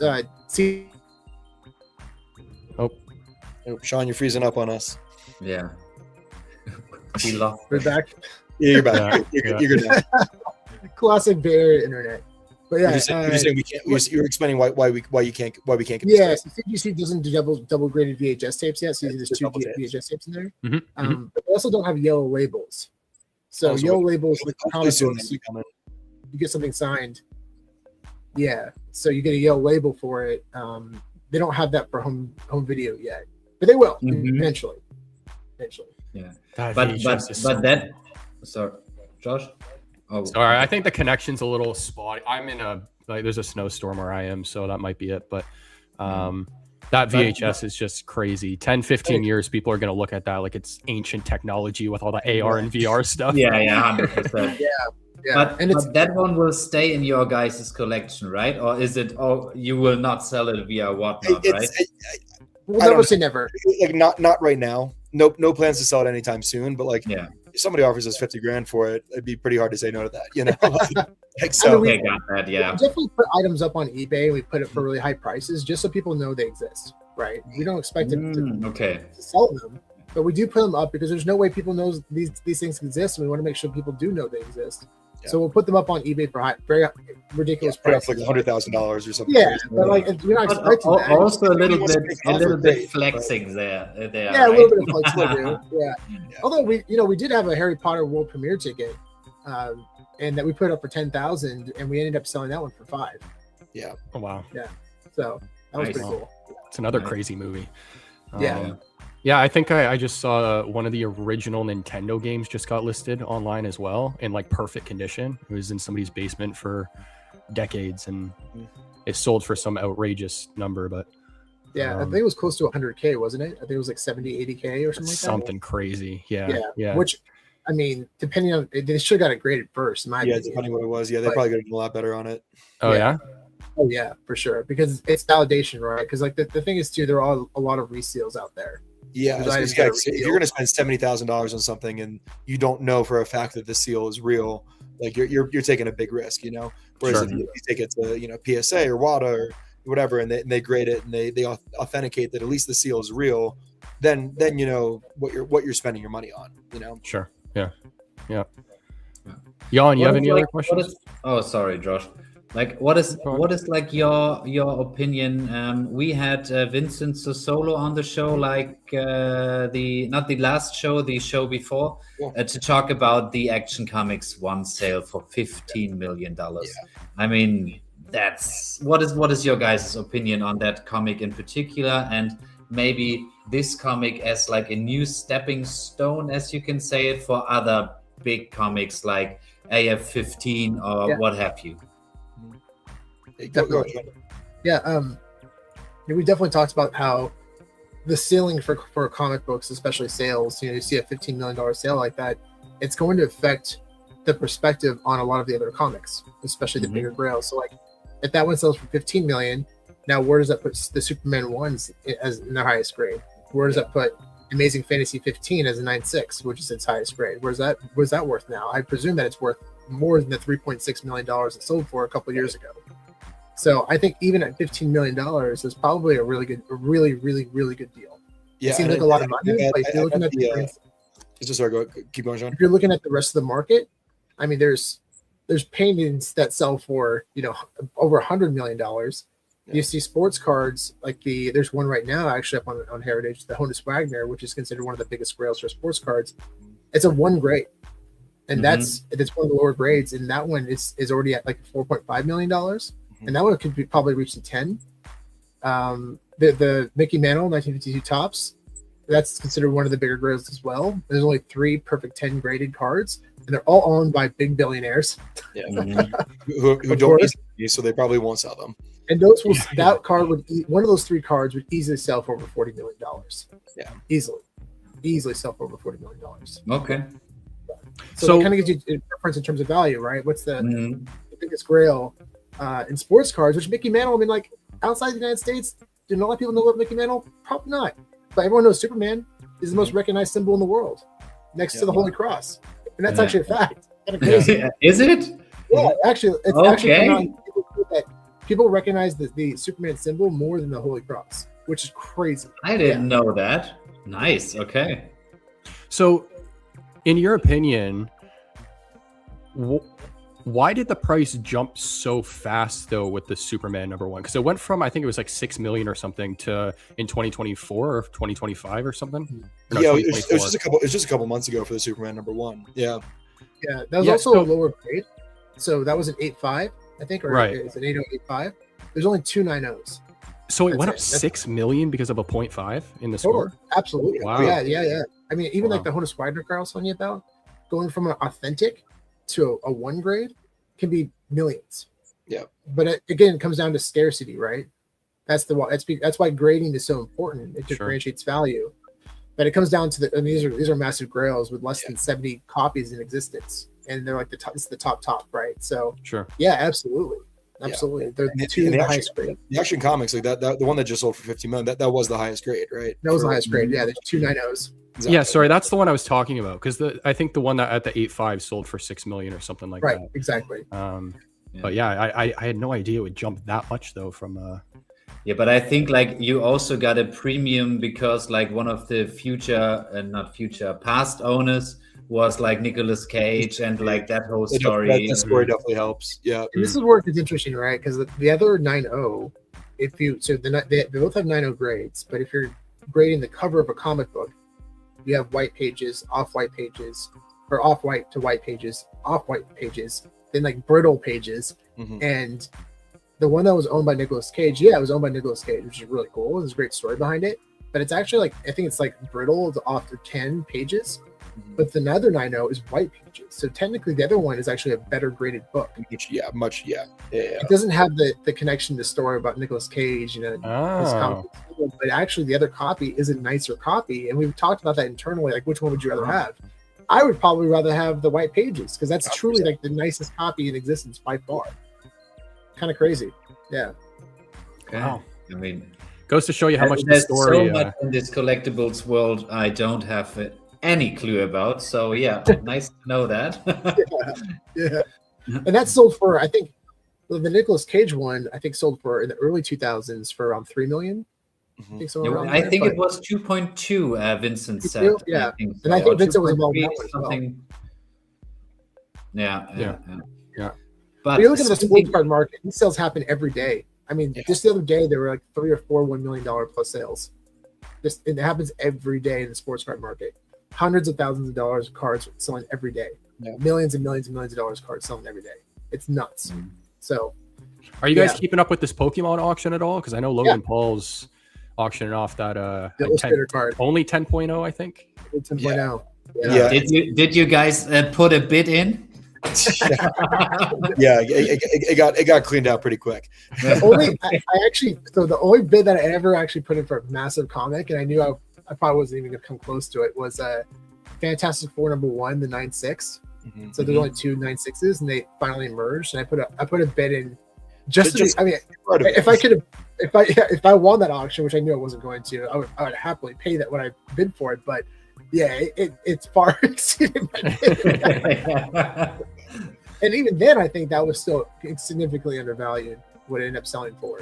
So, and that was way like a year ago, right? So now we're seeing this $15 million sale, which surpasses even a baseball card sale. Like the highest sports card sale was $13 million, and that was a few months ago. It was a Michael Jordan and Kobe Bryant 1-of-1 card, exquisite card, and that sold for about $13 million or so. Yeah. Okay. Do you know where the Illustrator card is? Do you know where it's at currently? I think it's around 6 million, 6 to 7 million. Yeah. What is your guess for how much will this card be sold? What's your guess? I think 10 to 12 million would probably be somewhere in that range. Yeah, I don't know. I'm kind of, the whole situation skews me out a little bit because supposedly he fractionalized that card previously and like sold it like using NFTs and then screwed over a bunch of people and like never gave them their money back. So like he's basically just like now selling the card for the second time after he pocketed the money the first time. That's rough. I don't know the full story of that, but if it's true, that's like that's not a really good look. Yeah, it kind of I don't know. Makes me a little hesitant. I'm like, Ken, like you should know better than to list something like this. But also like it's an incredible amount of hype. It's a lot of publicity, so I get it. But like, yeah. I mean, it has nothing to do with Ken, really, right? At the end of the day, it's all Logan, so it's on him. It's on Logan, not Ken. But I understand what you're saying. But Ken could have, had some like integrity and be like, hey, like I'm not going to auction this on my platform because you've done some sketchy stuff with it.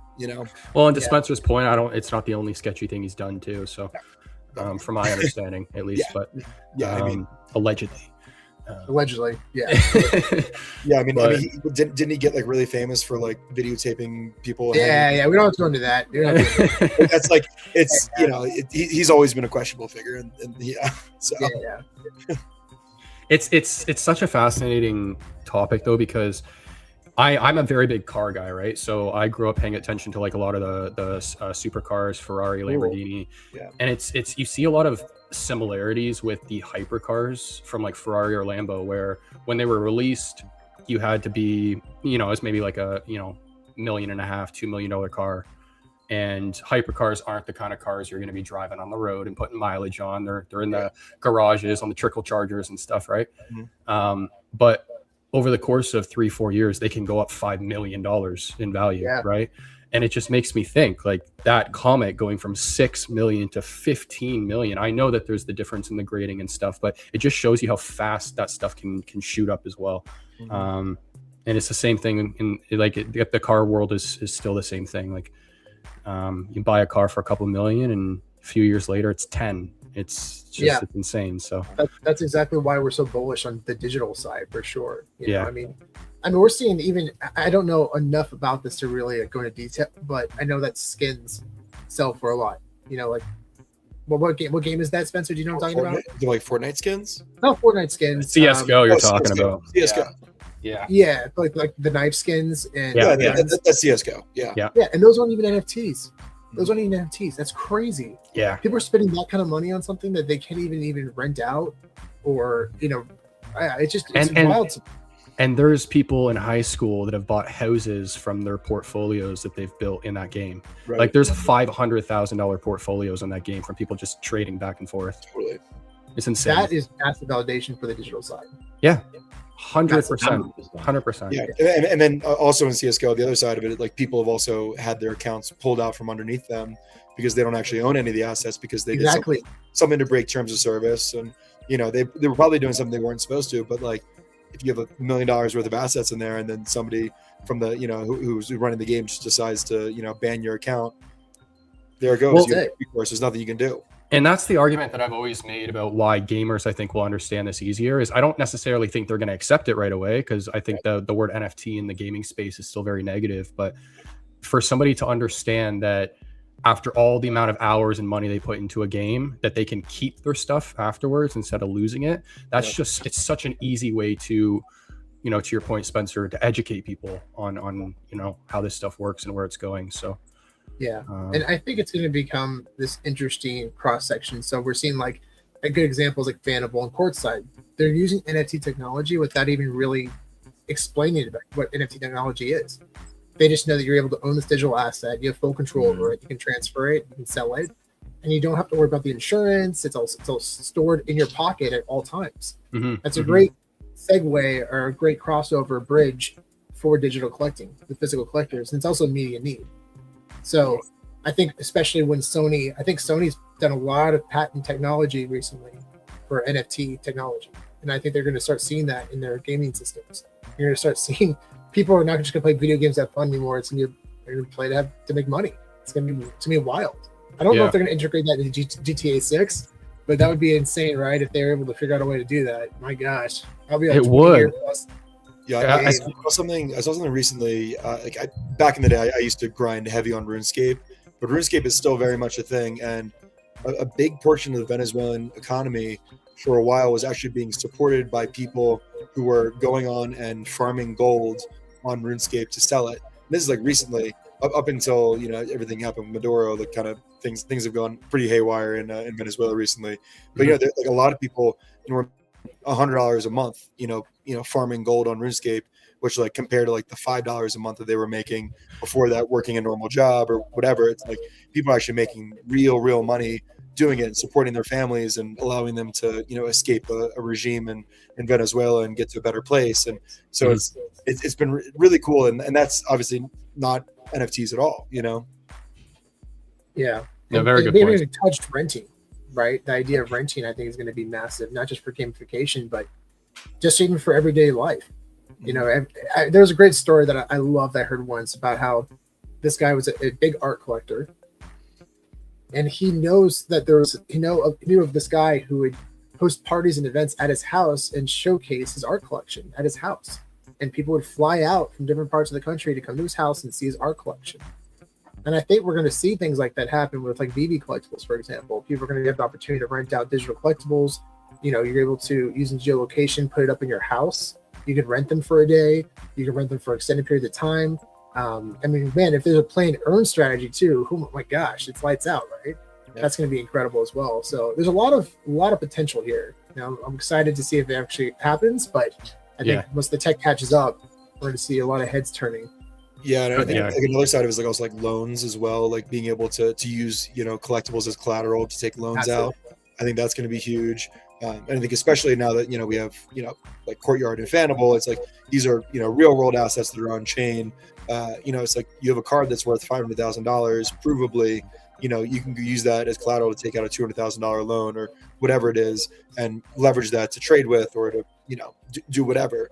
I think that's going to open up a lot of opportunity in the market too. And it's being able to do that all on chain in a trustless way, without having to deal with banks, without having to have a credit score, without having to deal with any of that. It just opens up so much financial opportunity for people. Some really good points. Yeah.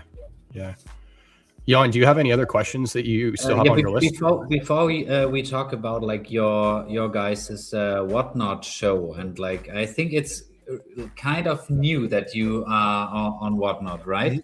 Yeah, we got two shows so far. Yeah. Oh yeah. Okay, nice. But before we do that, Sean, please tell us the story about the poster in the back. Yeah.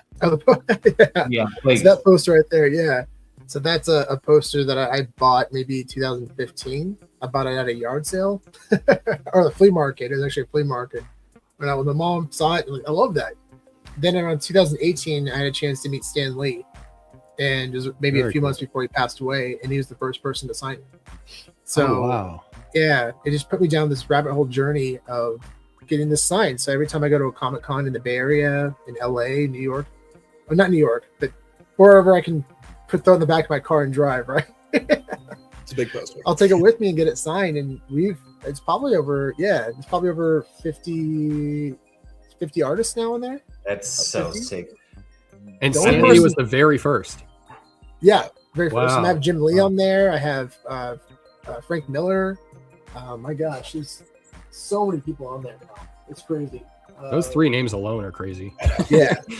And I'm still the only person, and I've talked to him about this. The only person that I'm saving that spot right up here, somewhere over there, is Todd McFarlane. Have not had a chance for Todd to sign this yet, but I really hoping to get that signed by Todd.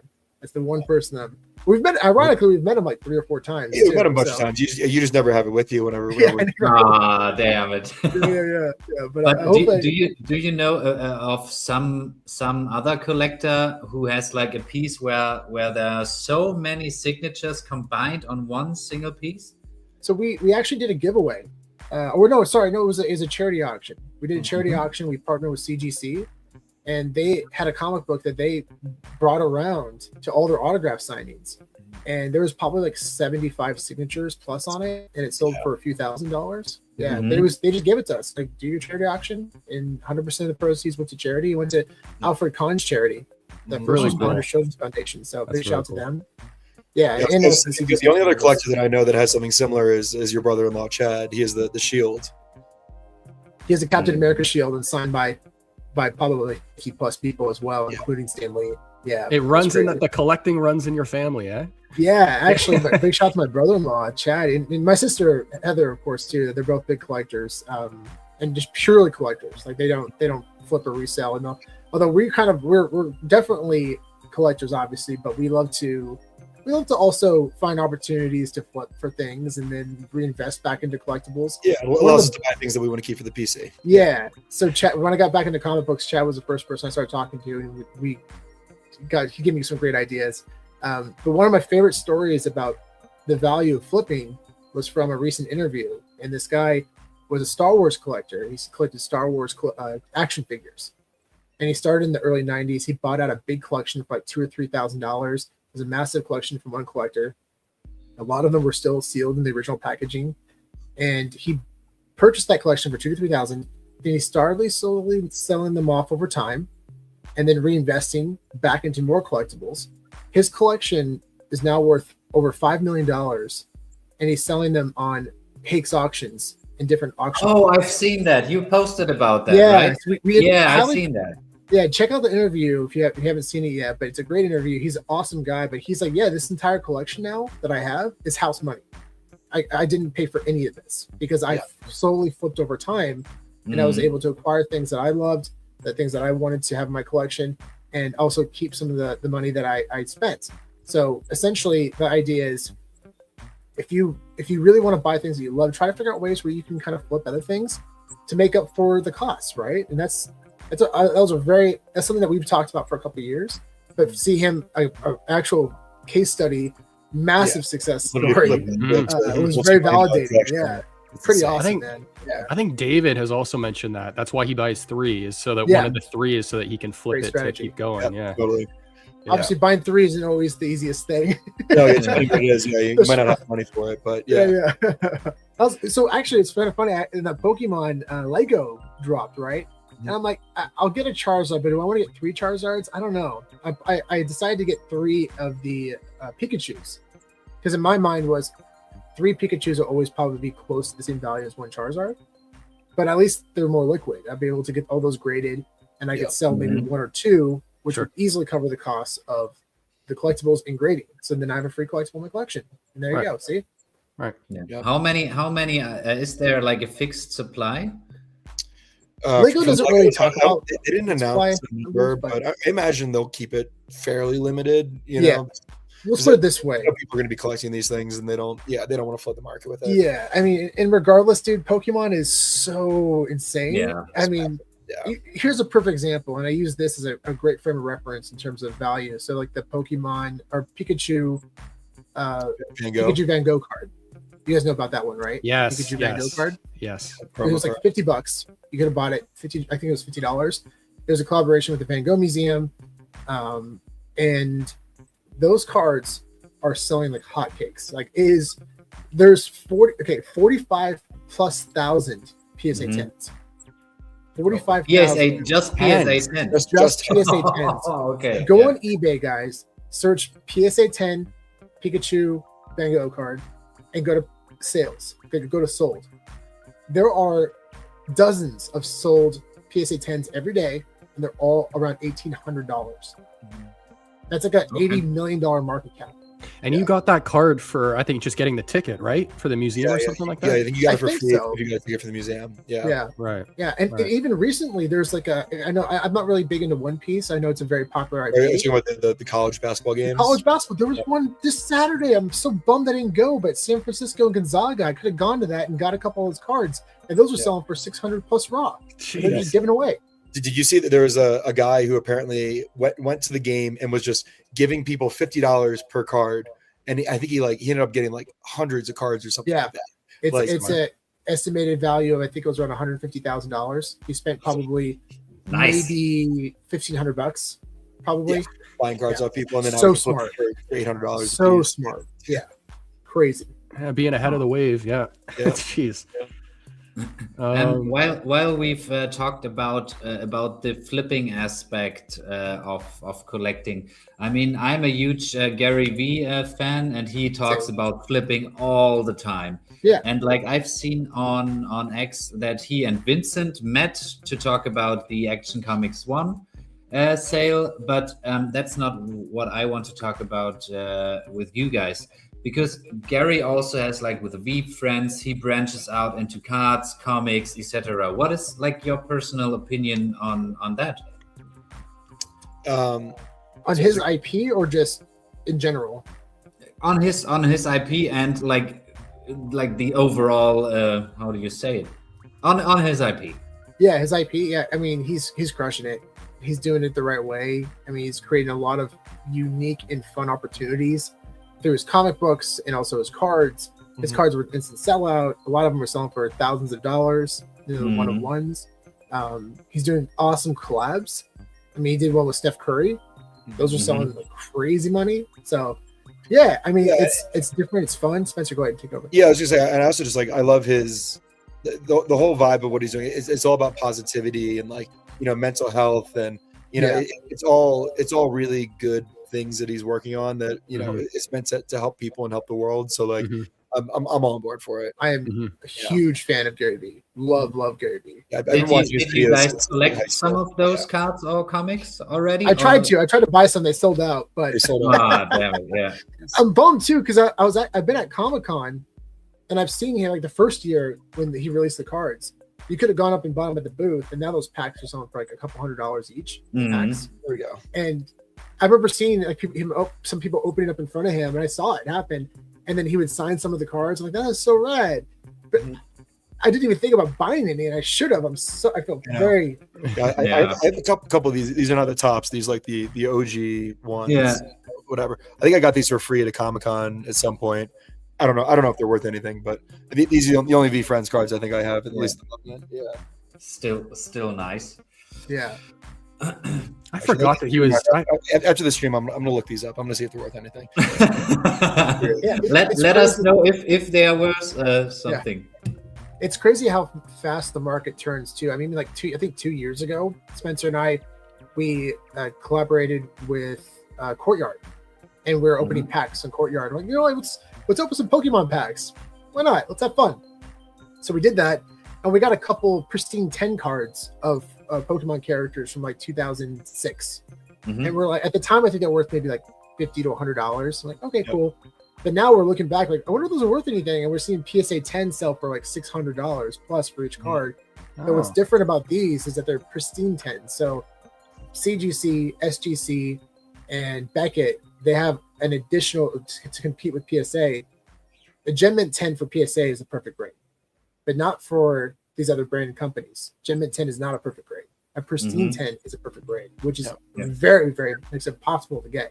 So each of these cards have like 4 in the census, and there's none on eBay. It's crazy. So we have no idea how much they're worth now, but we got them for like $20, $30 or whatever. It's crazy. That's a question. Just do it like you did with the other really cool collectibles. Just put a high amount in and see if it sells. Totally. Yep. Yeah. I mean, totally. Why not? You know, something else that actually we've been really excited about too. We've kind of been looking into books as well. Thanks, Ronnie. Appreciate you, man. That's awesome. Hey, what's up, brother? We've talked about this one a few times, but this is a Star Wars book, and you can get these relatively cheap right now. But this is the first time we ever see Star Wars in any medium, including movies. This predates the film. Yeah. So you see right here. Is it then 1976 published? Yeah, or 1976. Okay. Exactly. Yeah, December 1976. Yeah. Okay. But the key is condition.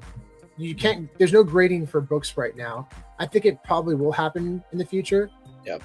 Book collectors are not really into the idea of grading, but neither are comic book collectors, right? So, regardless, like this one is probably one of the most pristine condition ones I've ever seen. It's literally barely been read. and they're really hard to find in really clean condition like this. So yeah, keep an eye out, save your eBay listing, and try to find one, because I think these have massive upside for sure. I'm shocked that they don't have a grading system for books. That's kind of crazy, actually. Yeah, Yeah, the market's because, I definitely mean, there. They'll get there. And like, yeah, I mean, like CGC does magazines too, you know, so like it'll get there, you know. I think Yeah. it's just at this time, like the market for most book collectors, like they don't really care about that kind of stuff. Yeah. you know? So what is your opinion on where this whole grading stuff is going? Because you guys, or Sean, you just made a comment about how CGC has the 10, but then the other grading companies don't, right? So with where this digital grading stuff is going, I've seen people grading off of the rarities, off of the mint numbers, off of when they were minted. I feel like kind of digital grading is going in a bunch of different directions. How do you think that's going to how do you think collectors are going to look at that? Yeah, I mean, like, knowing that there's more like factors being weighed. Yeah, I mean, like grading. I mean, the main use of grading is authentication, just to prove that what you have is legit and is real. But then the second part of it is to differentiate value. It's like on the physical side, condition is how you differentiate value. On the digital side, you don't have condition, so you have to kind of build in other factors. And so mint numbers, generally speaking, that is the only way to differentiate value for these collectibles, because they are all completely identical and unique, and they're all completely identical and not unique. So you have to get a little creative with it. And I think a lot of people, have, I know Vincent, he's kind of created his own grading system, which is a little different than what DCG has done. Digital grading company. DGC. We know who you're talking about. Yeah.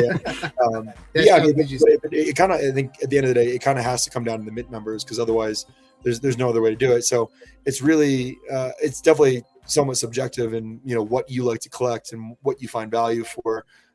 So, do you like special mint numbers that are, related to the publishing year? Do you like palindromes? Do you like sequential mints? Do it's all based on, kind of subjectivity and what people are really interested in, what they like to collect. It's interesting when you start to then, try to assign a grade for something like that and compare those things, because it is so subjective. So it's a really hard thing to do. I don't know if anybody's fully figured it out yet, but it's really cool to see, different companies experimenting with it and trying to figure out what works and see what collectors are interested in, Yeah. And I will say that DGC is doing a great job in terms of presentation. It's phenomenal. Presentation. Looks awesome. Looks so good. And so you're saying that what people value most is where they're going to gravitate towards, like what? Yeah. Okay. Yeah. I mean, everybody collects different things. So yeah. Sure. Yeah, I think but ultimately that makes it so hard for me to understand, like the part about the just the mint numbers, because for me 1, 2, 3, 4 means absolutely nothing. Would maybe grade 9 point whatever, 9.6 let's say, or 7, and maybe a what for example, okay, a 1977 on a Star Wars piece, obviously a 10.0. But let's say something that is not as good as the 1977 would then maybe grade as a 9.6, like the 1, 2, 3, 4. And I don't see, like, it's hard for me to grab why it should have the same grade, even if it's like so subjective. Yeah, well, so DGC has done it in an interesting way where they've created different categories. So they'll have, a category, maybe related to sequential mints or to palindromes, and they have a different category related to, historical, numbers. And then so they have different categories, and so you can achieve a 10.0 grade in multiple categories.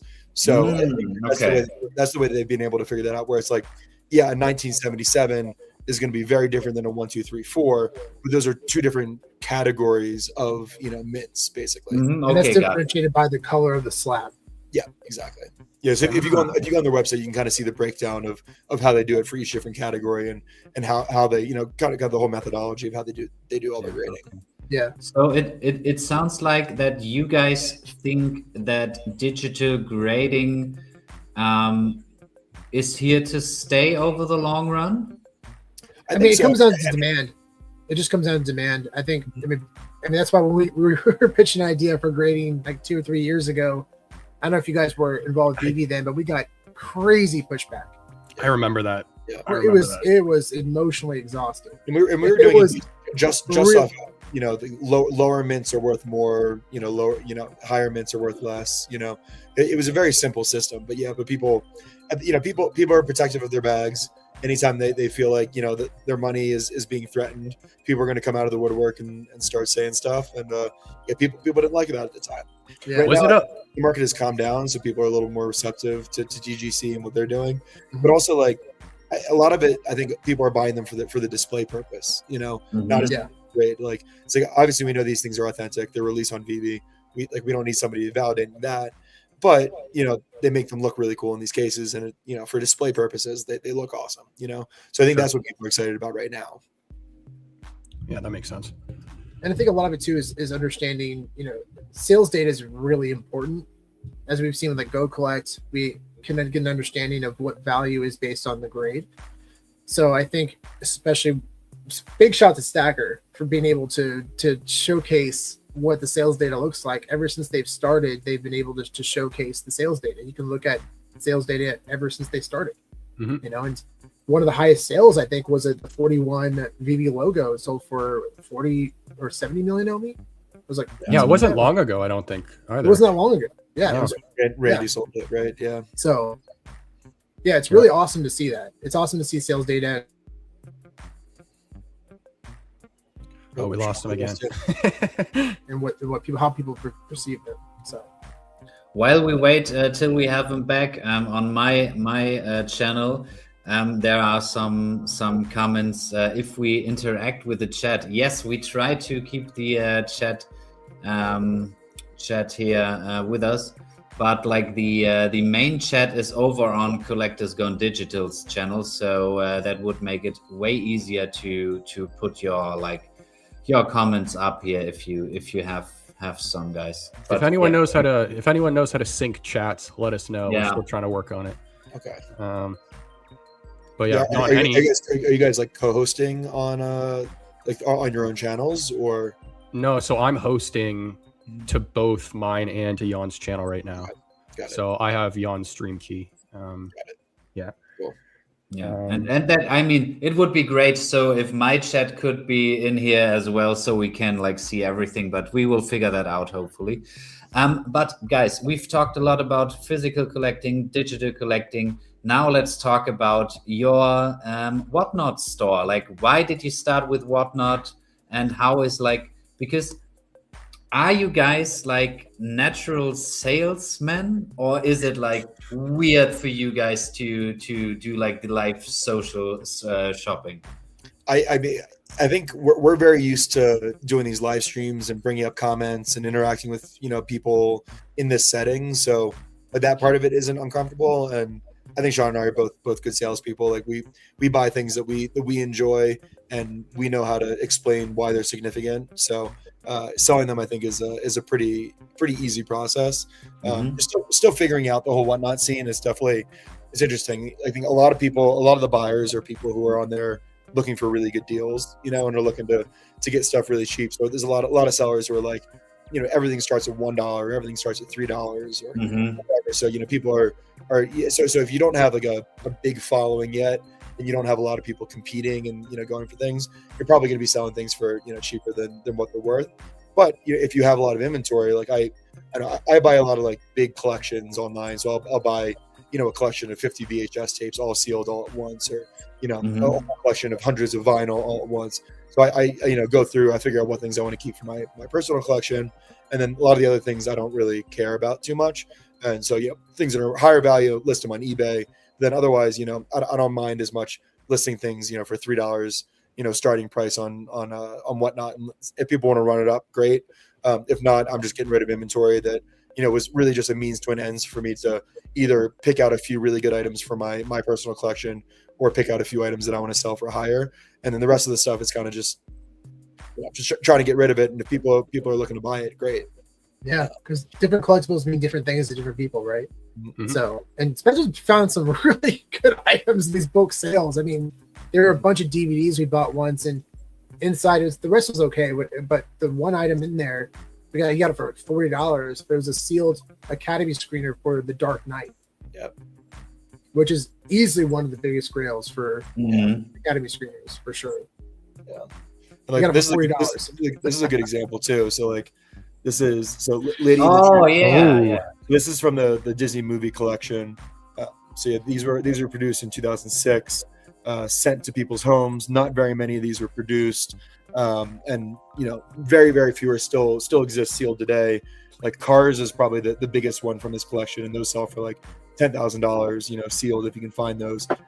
I bought this on Goodwill, Shop Goodwill. But yeah, Goodwill, it's a thrift store in the US, and they have an online website where you can buy stuff on auction, or sometimes buy it now. But I bought a collection of like maybe 10 Disney VHS for, I don't know, it was maybe $30, $38 all in, I think, for a bunch of stuff. This tape alone, ungraded, sells for about $200 at least, sealed. And so this is just one tape I got in here. Got it graded 9.6, which is incredible. But also a bunch of other high value tapes. Like one of the tapes was like a Winnie the Pooh tape. That's like $100 tape. There's like, and for context too, these VHS tapes, Sorry to interrupt. I just a thought. Are you guys also hunting on like yard sales and stuff like that? Sometimes, yeah. Spencer more so for sure. Yeah. I will say where I live way up in the mountains. Like I don't live in a big major city, so like there aren't as many yard sales around. But if I'm ever in Denver, I try to pay attention. And love going to thrift stores and buying stuff at thrift stores. We also got like Mile High Comics in Denver, which is I think it is the biggest comic book store I think in the world. They also sell VHS, and they sell a lot of other types of collectibles too. So just like love going to places like that and just hunting and see what you can find. Yeah, and for more context about what Spencer just showed. So the reason why it's valuable is because it's one of the last VHS tapes ever to be released. So in 2006, the last VHS tape sold commercially was what was it? Shoot, it was Violence. History of Violence. History of Violence. With Viggo Mortensen. Yeah, History of Violence. So that tape sells for a high premium for that reason. But these tapes actually were never released commercially. They were sent once a month until the very end when it finished for VHS, which was the last film to be released, was in 2006 for Cars. And that tape has sold as high as $8,000. I think Cars was technically 2007. I think is that 2007. I'm sorry, you're right. And so the film before that, before Cars, was this one, was The Little Mermaid. Yeah. Mm-hmm. And this was, you see right here in the back, it says 2000. Actually, the label says 2007 on it.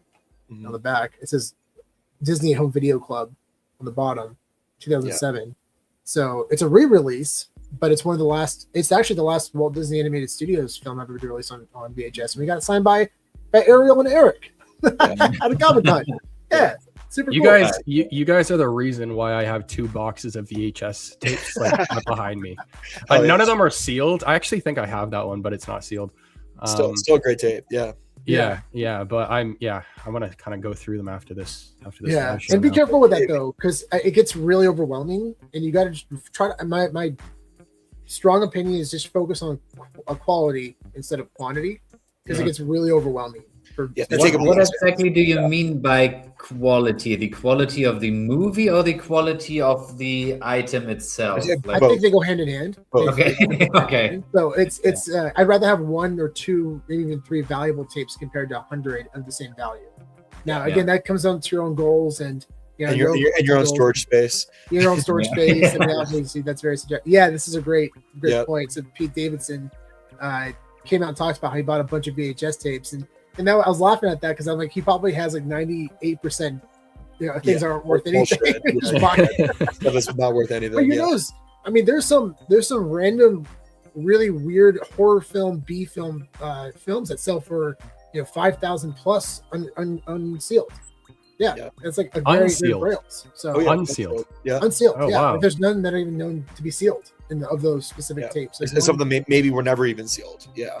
Yeah. Oh wow. And one's called like Attack of the Killer Refrigerator, and the other one's called it's like Quadrant Q or something. It's all these weird obscure horror movies. And if I saw it before I knew about these, if I saw it in a store, I wouldn't even think twice about it. No. But it just shows like the market. There's a lot of people out there that collect these things, and if you know what you're looking for, there's a lot of upside. that brings me to my next question. And before I ask it, how much time do you guys have left? Just so we're not going. Hey, we're good. Yeah, we're chilling. Yeah. Yeah.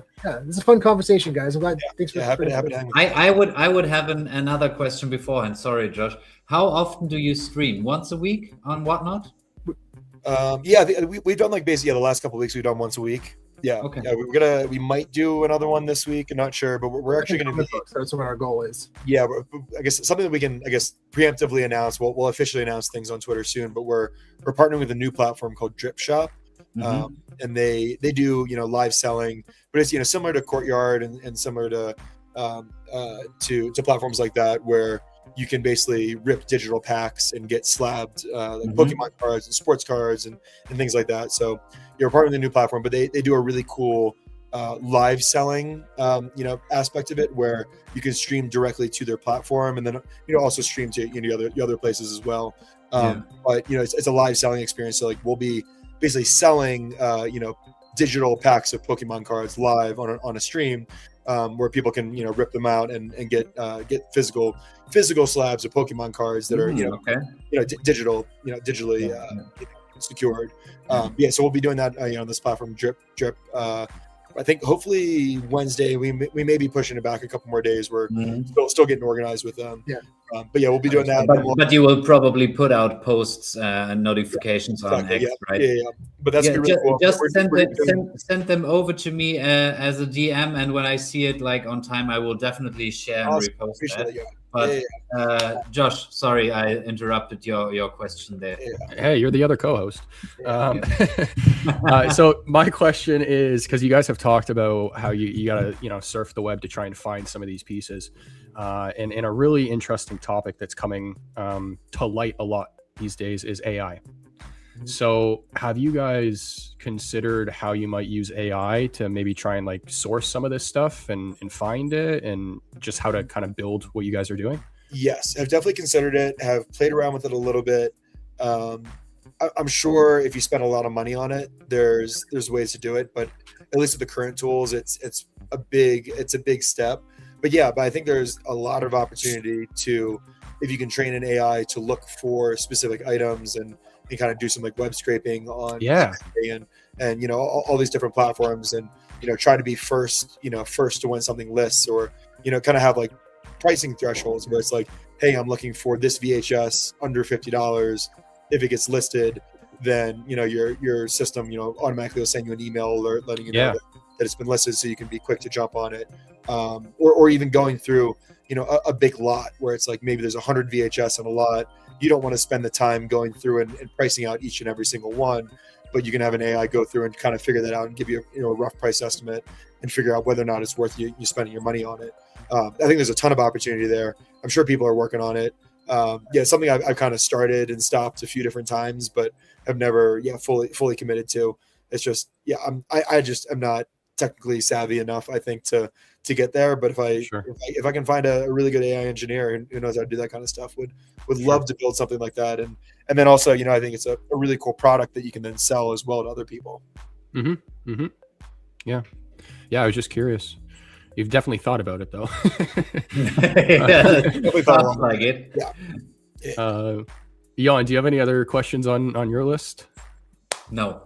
Honestly, I'm out of questions. Okay. Well, then let's take this time to just mention to anybody in the chat, if you guys have questions for Spencer or Sean, make sure to drop them. We'll try and highlight them. In the meantime, is there any topics or anything that you guys want to cover that we haven't brought up? Projects that you guys are working on, things like that? Yeah, let me think. I would say something like, maybe it's not a project, but something that I've been getting more and more into recently is like kids animation, and like a lot of there's a lot of VHS tapes that are really valuable that are like old like Nickelodeon releases or Cartoon Network releases that are very rare and very scarce that didn't realize that people put a lot of value on. Like this is one that I picked up recently. If you remember Dexter's Lab. Yes. Yes. Classic. Yeah. So this specific tape, I got a really good deal on this on a Whatnot sale. But this Dexter's Lab greatest. This tape sealed sells for like $250, which is crazy. And it's just, I love Dexter's Lab. I don't fully understand why it's so valuable, but I've been finding recently that there's a lot of tapes like that, or even like the Wiggles, or like like Veggie Tales, or like Dora the Explorer. There's some like crazy valuable tapes in those markets that you would never think of unless you go through the eBay listings and see what people are selling these things for. So that's been a market that I've been interested in, excited about exploring more recently. That's SquarePants Blockbuster tape I've seen sell for up to $1,000. Yeah, like that's for a lot. Yeah, yep. Multiple sales, by the way, not just one. Mm-hmm. Yeah, I find that area really interesting because I've always felt like for example, some of the biggest YouTube channels out there are children oriented channels, right? But you don't hear about them all the time, which I find quite interesting. So like your points about how some of these shows are going for more than you thought. I mean, it's like classic nostalgia. Like people our age who grew up on these shows, it's like now that you have money and you can afford to buy those things that you loved when you were a kid. It's people are buying that. 100%. Jan, do you have any questions in your chat? Let's address the comment. I would say I'm looking to buy an original sealed Donnie Darko VHS tape. Cool. What are some tips to look for and look out for? Because he don't want to just buy a random one online without knowing as much info as he can. Yeah. For Donnie Darko, I don't know. So there's a lot of things you gotta look out for, right? I mean, sometimes it's watermarks. You could have certain promotional stickers on the tapes that help identify the earlier releases. Yeah. For Donnie Darko, I can put a little bit of research in there to find out. That came out in 2001. So, yeah, I would say it's probably both VHS and DVD for that one. Yeah, I would say probably the biggest thing you got to look out for is just make sure to look out when the VHS was released. That would be a good start. So if it was released in 2001, make sure to look in the box, look on the back, and see if it was actually released in 2001. Yeah. Because sometimes make sure it's not a later release. Later release, yeah. So if you're looking for a first release or first print, that would be the good start. And then from there, maybe let me see. Actually, I'm gonna do a little. I'm actually just search it real quick. Let's see here. Yeah. I don't know specifically what the first print looks like, but yeah, definitely making sure that it was released in the same year. That's definitely important. But yeah, I mean, I would set up an alert on eBay and Mercari. Those are both good spots that allow you set up buying alerts or whenever things get listed. So if one pops up, then you'll be first to know because you'll get a notification for it, and then you can do a little bit of assessment. But yeah, but you want to do some research and see what they've sold for. So if you go to type in Donnie Darko sealed VHS on eBay and then go to sold listings, you can see what they sell for. And generally speaking, the ones that have sold for a higher price or whatever, that's usually a pretty good indication of what is a first release or what isn't. Like I'm looking right now and there's like the Premiere series that has like the green label on top. Like one sold for $99 recently. Another one sold for $175 recently. Yeah. Sold for $110.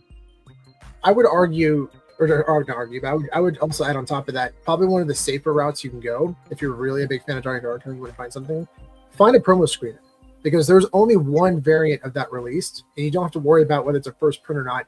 Also, those will always sell for a premium, for sure. Yep. Here's actually, can I pull up a screen real quick? Mind if I? Yeah, of course. Let's see. I'll pull this one up. So here's an example of one. And again, I'm not saying that this price is what it's worth. I'm not saying that at all. I'm just letting you know this is what the screener looks like. Mm-hmm. So on the back, you have right here, it's just basically just promoting the actual film. So it's basically a bunch of highlights. Right down the bottom, it says not for sale or not for resale or rental. Yep. These were sent. There's no barcode or UPC no on barcode. Yeah, these were sent directly to the retail or distributors. Sent these out to retailers so they can determine how many VHS tapes they'd want to purchase of the film. So these were created in very scarce quantity. Typically, I mean, depending on the popularity of the movie, I think this one was probably a lot more scarce because this wasn't a massive blockbuster film. Yeah. So there probably maybe only a few hundred in existence today. It's very possible. Yeah. I speculate. And probably even fewer sealed. Yeah. Yeah, even fewer sealed. Yeah. I mean, this is definitely a big tape. We actually do know the seller too. So if you are, I know, what a coincidence. Yeah. So was it Ronnie that mentioned it? Was it Ronnie? Yeah. Ronnie, if you are seriously interested in this, and again, we can talk about the prices. I mean, right away I see a coupon code for 100 off, but I can talk to him and see what we can get this down to. If you're interested, I can introduce you to him and do a group chat or something. But I would say in terms of value and scarcity and something that you love, promo screeners are the way to go. There might be Academy or award screeners out for this, but it didn't really win the award screener, so I think promo screeners are probably one of the cooler options. And that's cool. Yeah, that's really right. Yeah, but I mean, it looks like even unsealed, these Donnie Darko tapes sell really well. It looks like there's like a blue version where the actual tape itself is blue. I see one of these sold for $125 recently, unsealed. Mm-hmm. So I think these tapes in general, I think are fairly rare, like even unsealed. Take a look and see what's on sale. But I think like the best way is like see what has sold already. If you go to the sold listings, and then you can get an idea of what people are paying for things for different versions, and then when you're looking to buy, and you have an idea of kind of what the right price point is, and also making sure that you have the right version as well. Yeah, and like this right away, this would be a re-release because right up here it says Premiere Series. So kind of like for video games, you have a greatest hits, same idea. So these were later release tapes. But those re-releases still sell really well because this movie, I'm not saying they're not worth anything. Yeah, but like Sean, go to the sold listings real quick. Yeah, I will definitely. Yeah, for example, that's such a masterclass on finding those kind of collectibles here. So nice to see. Like here's an example for sure of a potential first release. I don't know. I'll double check. This is also a French version as well. But you see, like the cover art is different than the actual promo screener. The promo screener typically has different artwork on it, which is also really cool. So, do different languages fetch for different prices? Usually US are always dominant. Yeah. I can't think of any foreign tapes that sell for premium. Sometimes Canadian releases, like for like the TMNT tapes, like people definitely like I think they value the Canadian one sometimes a little bit higher. Oh yeah, like Teenage Mutant Ninja Turtles. That's a good point. Yeah. But generally speaking though, like not as much. But I will say like Japanese stuff, like maybe not as much for VHS, but like for like Laserdisc and vinyl, like people definitely value like some like the Japanese releases just because like the art is different. And they just look really, really cool, Yeah. So good tip, go to advanced search, type in Donnie Darko VHS, and then go down here and hit sold, and then you search it, and then it'll pop up and it'll show you what some of the recent prices were for this tape. I mean, even re-released used tape. I was gonna say, still sell really well. Yeah. Yeah, that's what I was talking about, the blue tape. Sorry, go back up a little bit, Sean. I didn't realize unsealed VHSs. So, there's that blue tape right there. So people really value that one. So that looks like it's probably an original release, most likely. And to take it even further, what you could do, this is ending recently, but you could also go to highest first, which gives you what's the ceiling look like recently. Yeah. So here's a sealed re-release tape sold for $175. Yeah. Here's, I don't know what copy this is. Metrodome Excellent Tested. I'm not sure what that is, but here's another copy sold for 140, 135, 100. So yeah, I mean, I think that screener could be really cool investment. You're seeing popularity for sure from this tape. Totally. So yeah. Yeah, I mean, if you get that screener for under 500, like that's probably a really good, pretty safe. Just considering the value of what these re-release tapes are selling for, opened. I mean, to have a promo screener sealed is pretty insane. Yeah, you get that graded, like that'll do very well. Yeah. Wait, so Ronnie, you said that. So I think Ronnie made a comment earlier saying there was a promo screener 9.8 grade that sold for $5,000. Yeah, right here. So Ronnie, where did that sale happen? Did that happen on eBay? Because I didn't know about that sale. Not me either. Yeah, we would have advertised that for sure. Give us some more. Was that a sale or is it just listed for that much? Let me see. VeVe Butch, I have not started collecting the One Piece cards yet, but very, very interested and have been doing research on that market. It's crazy. Oh yeah. So it's listed. Here it is. Oh, cool. Yeah. But yeah, it's crazy, and that's also a pedigree too, isn't it? Well, it's also no, it's not a pedigree, but we also know the seller of this one as well. Yeah, Sean, are you sure that's not a pedigree label? Oh no, it's just Universal. Yeah, this is our buddy Ethan, and Ethan actually co-created a website called the VHS Bible, which is a great one-stop shop for your resource for VHS. Mostly films from the 80s, but it gives you a really good visual understanding of what first release tapes look like, because the 80s gets really complicated. Yeah. In what way? I mean, like for Back to the Future, for example, I mean, you have the first release has wraparound watermarks, and then the same year they released another tape that had watermarks on the side. It's sometimes the tapes that don't have watermarks are first releases, like they're all so different, and it gets really messy and complicated. Yeah. But when you find out, there's just like very specific things that you have to know, like for so like. So this is Back to the Future. Oh, I can remove my. Oh, here. There we go. So right here, you see the wraparound watermarks right here. Mm-hmm. That indicates a first release for Back to the Future. We actually had this signed by Michael J. Fox as well. We're waiting for the yellow labels because we got it cracked out of the CGC. We cracked it out of the CGC case. Yeah, we had it graded. But then you have like, there we go. So one second, guys. And here's an 89 release of Back to the Future. We got this one graded.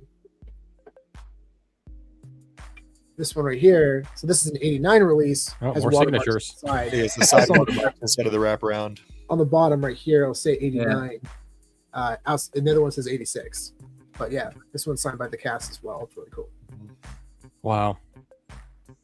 Yeah. So yeah, just more moving parts. The website is called, it's just vhsbible.com. So yeah, if you go to vhsbible.com, really, really, really good information on how to distinguish between all the different prints. This one's really rad. Anyone out there fan of The Sandlot? The Sandlot. Oh wait. Oh, I know that movie. What's the baseball movie with the dog in the yard. Yeah. So we had David. Yeah, and you don't know baseball. This is American. This is a Blockbuster re-release tape. So this was resealed, but it's a Blockbuster re-release, and I actually mailed it to him and got it signed by him. And he wrote, "You're killing me, Smalls," on it. So big shout out to David for giving this to us. This is like in the PC. And the Blockbuster re-release. That's so cool. Yeah. But yeah, so question here. So have you ever bumped into fake sealed VHS? Absolutely. We're currently dealing with something right now with a Superman, original Superman, was I think VHS from 1979, sealed, that we purchased for quite a bit of amount of money. Still trying to figure it out. But yeah, we sent it into Rewind Grading. They told us that the seal did not look legitimate. And so we sent that one to CGC, and they came back. Sorry, CGC. Sorry, CGC. We sent it to this one. Yeah, we're still dealing with that. And this one is a Back to the Future 2 screener tape, and we thought it was sealed, but we sent it to them, got it signed by the cast, and it came back unauthentic seal. Yeah. Which I mean, it definitely hurt, but at the same time, the guy that we bought it from was one of the OG distributors. Mm-hmm. He's like 75 years old, dude. He's not trying to. He's not resealing things. He's not trying to like hustle people for. There are scammers out there for sure, but he was. Totally. This was not. But there was a lot of things that ended up getting resealed anyway.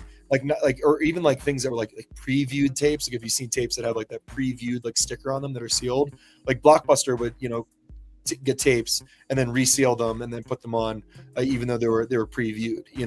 So like there are definitely situations where it's not malicious. It was just part of doing business that things got resealed. It's just not that original seal. Right. The amount of stuff we've covered today, geez. Oh yeah, my mind is racing right now. As I said beforehand, I mean a masterclass. Yeah.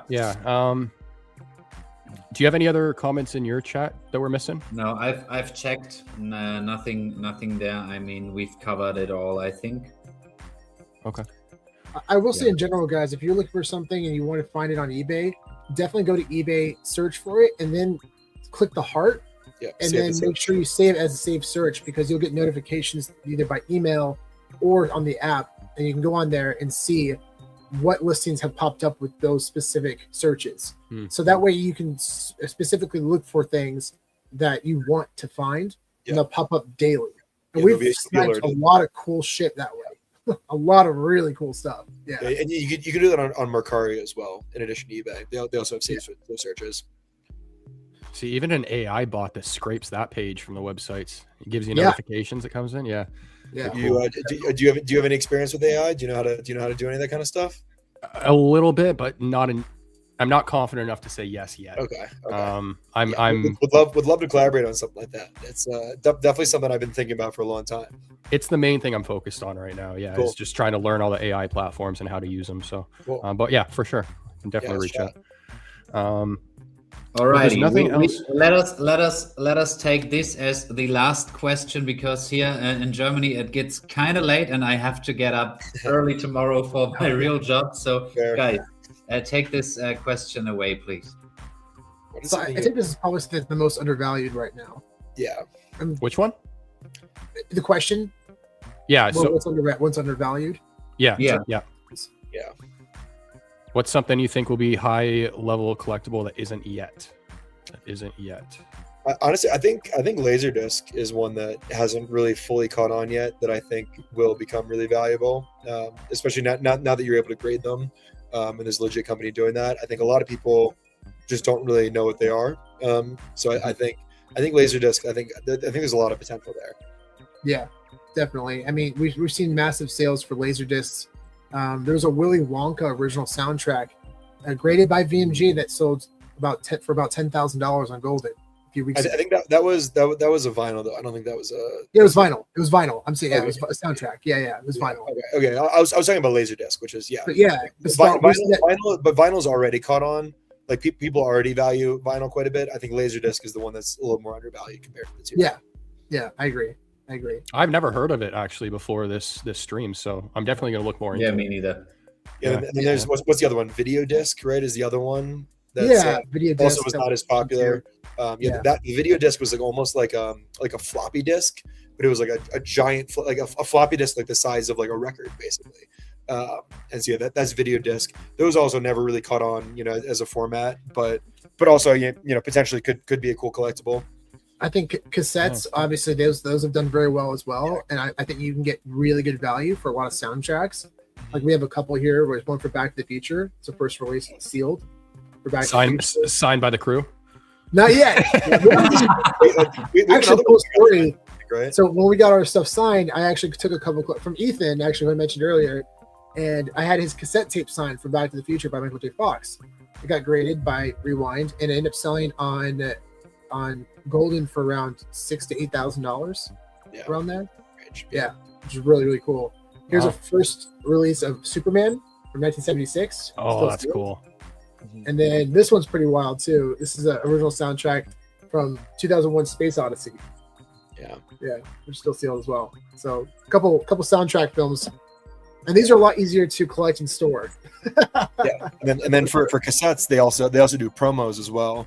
Like this was, if you're a fan of Soundgarden, Super Unknown, this is one of my favorite albums of all time. But this is an advanced cassette that was sent out ahead of time to record labels and to radio stations.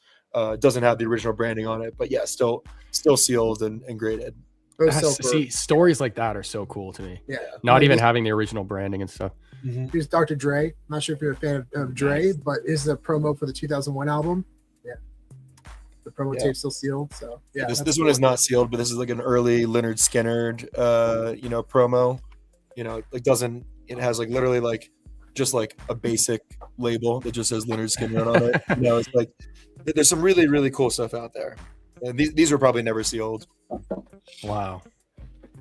Probably guys, I mean, you guys have so much stuff. I loved the comic comment. Like, I love how he pulls all this out from in front of him, like a magician.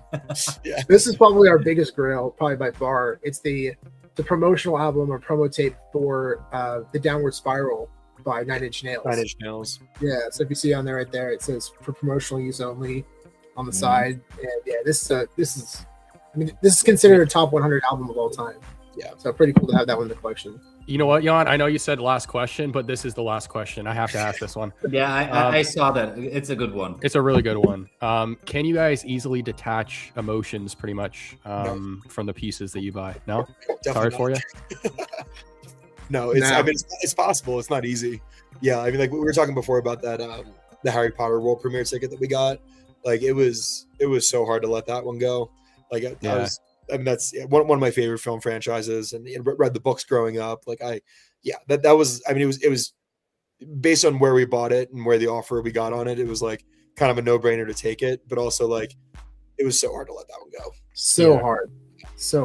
Yeah. That was and tough. especially things like now, like things that we like co-owned with Kevin, or things that, like we, know that Kevin loved, like things like that, like we're never going to sell like that emotional connection is way too strong. Like that's like those things we're never going to get rid of. Sure. But certain things, we also like buy things with the intention of flipping them. So like those ones, it's easier to let the emotional connection go. Sure. But yeah, so many of my, like everything I own has a story behind it. Like literally you could point to anything on this back wall behind me, and I could tell you a story about it.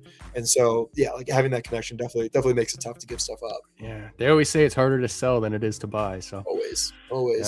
Yeah. Unless the offer's good enough. being VeVe collectors, I know we've all experienced that.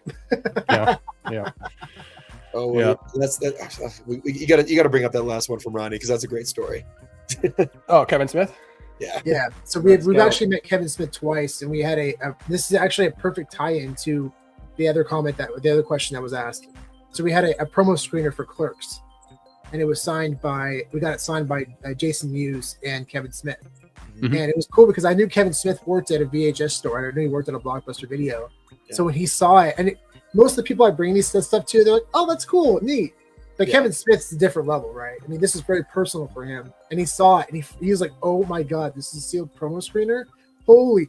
He said, "You have no idea." When I worked at Blockbuster, we were so excited to get these in the store because there's only one copy that came in of each film. And when I made Clerks and I saw a promo screener of my film being made, that hit home so hard. And then I was telling him, I knew you were going to react to this. I was so excited for you to see it. It was really awesome. And we ended up getting that graded, and we did sell it to a collector that also worked at Blockbuster Video, and it was very sentimental to him. And knowing that, we were like, okay, we're done. Yeah, if it was somebody who was just going to flip it, we probably wouldn't have sold it. But we knew the collector really valued it. Yeah, he's a huge collector, so we knew it was going to a good home. It was very personal for him. So. Yeah, it was awesome. But Kevin Smith is amazing. He's such an amazing guy. I would love to. We also like it was a really good offer. We made a lot of money on it, so like it was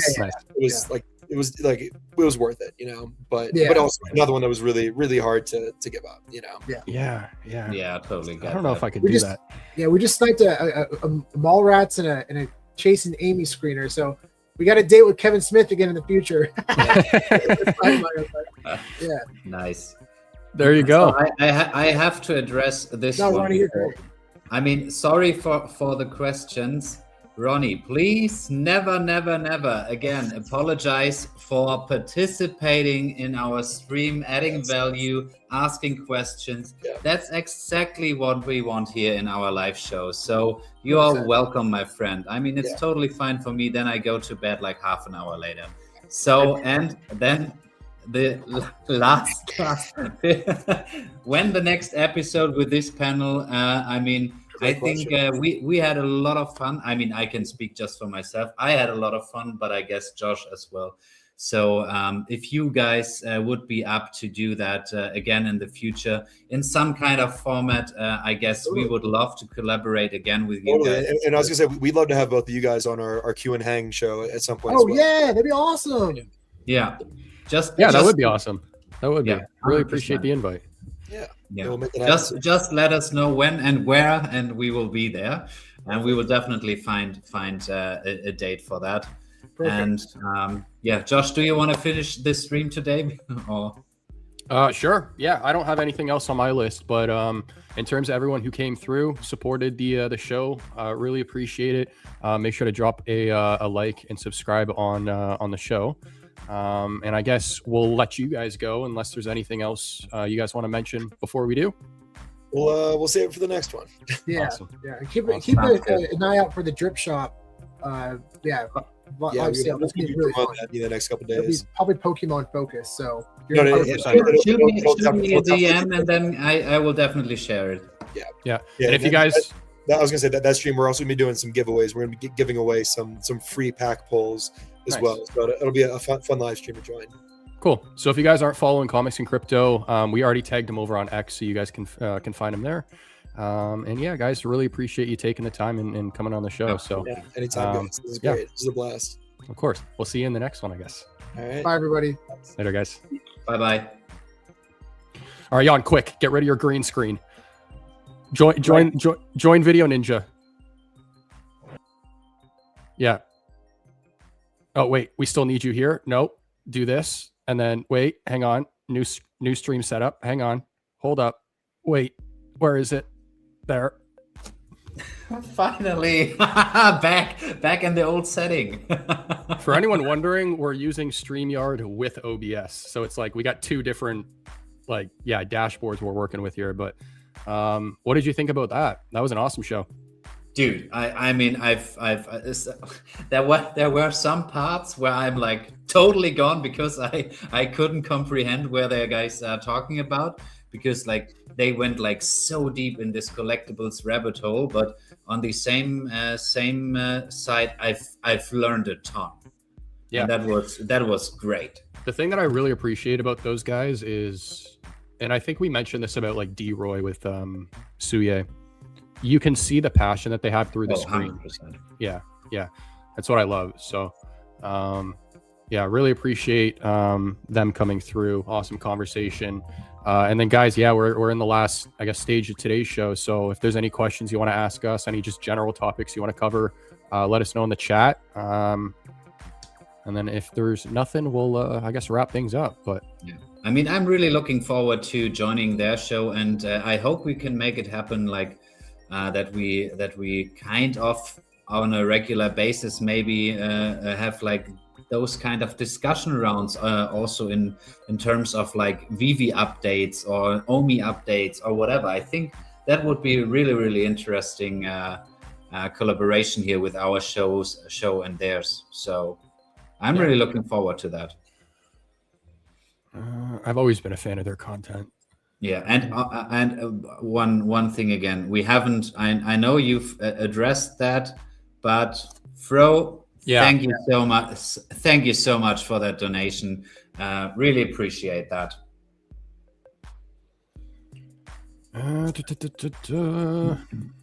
Anything else? Nope. Nothing on my end. All right, guys. We'll wrap it up because I think Jan needs to sleep and I have client work to do. So yeah, I will probably get my, how do you say it? Get in some trouble because the show went longer, like an hour longer than I told her. But yeah, let's go. All right. Well, yeah. In that case, then really appreciate everyone who came through. So again, if you guys haven't hit the like button or subscribed, just make sure to do that. We got that on screen now. Production is going up. All right. And then, do we have a guest set for next show, or do you want to just keep that? I mean, next show, I'm not there. Then yes, we will have a guest. I don't know who it is yet, but somebody will be with me. Yeah. Yeah. Ronnie, awesome, guys. Thanks for those comments, honestly. You two make a great team. Really appreciate it, guys. All right. That concludes today's show. We'll be in a different environment next show. Keep it changing. But really appreciate everyone who came through, and we'll see you next week, Monday at 1 p.m. EST. Have a great week, guys. Let's collect. We collect. Collectors going digital and then collects.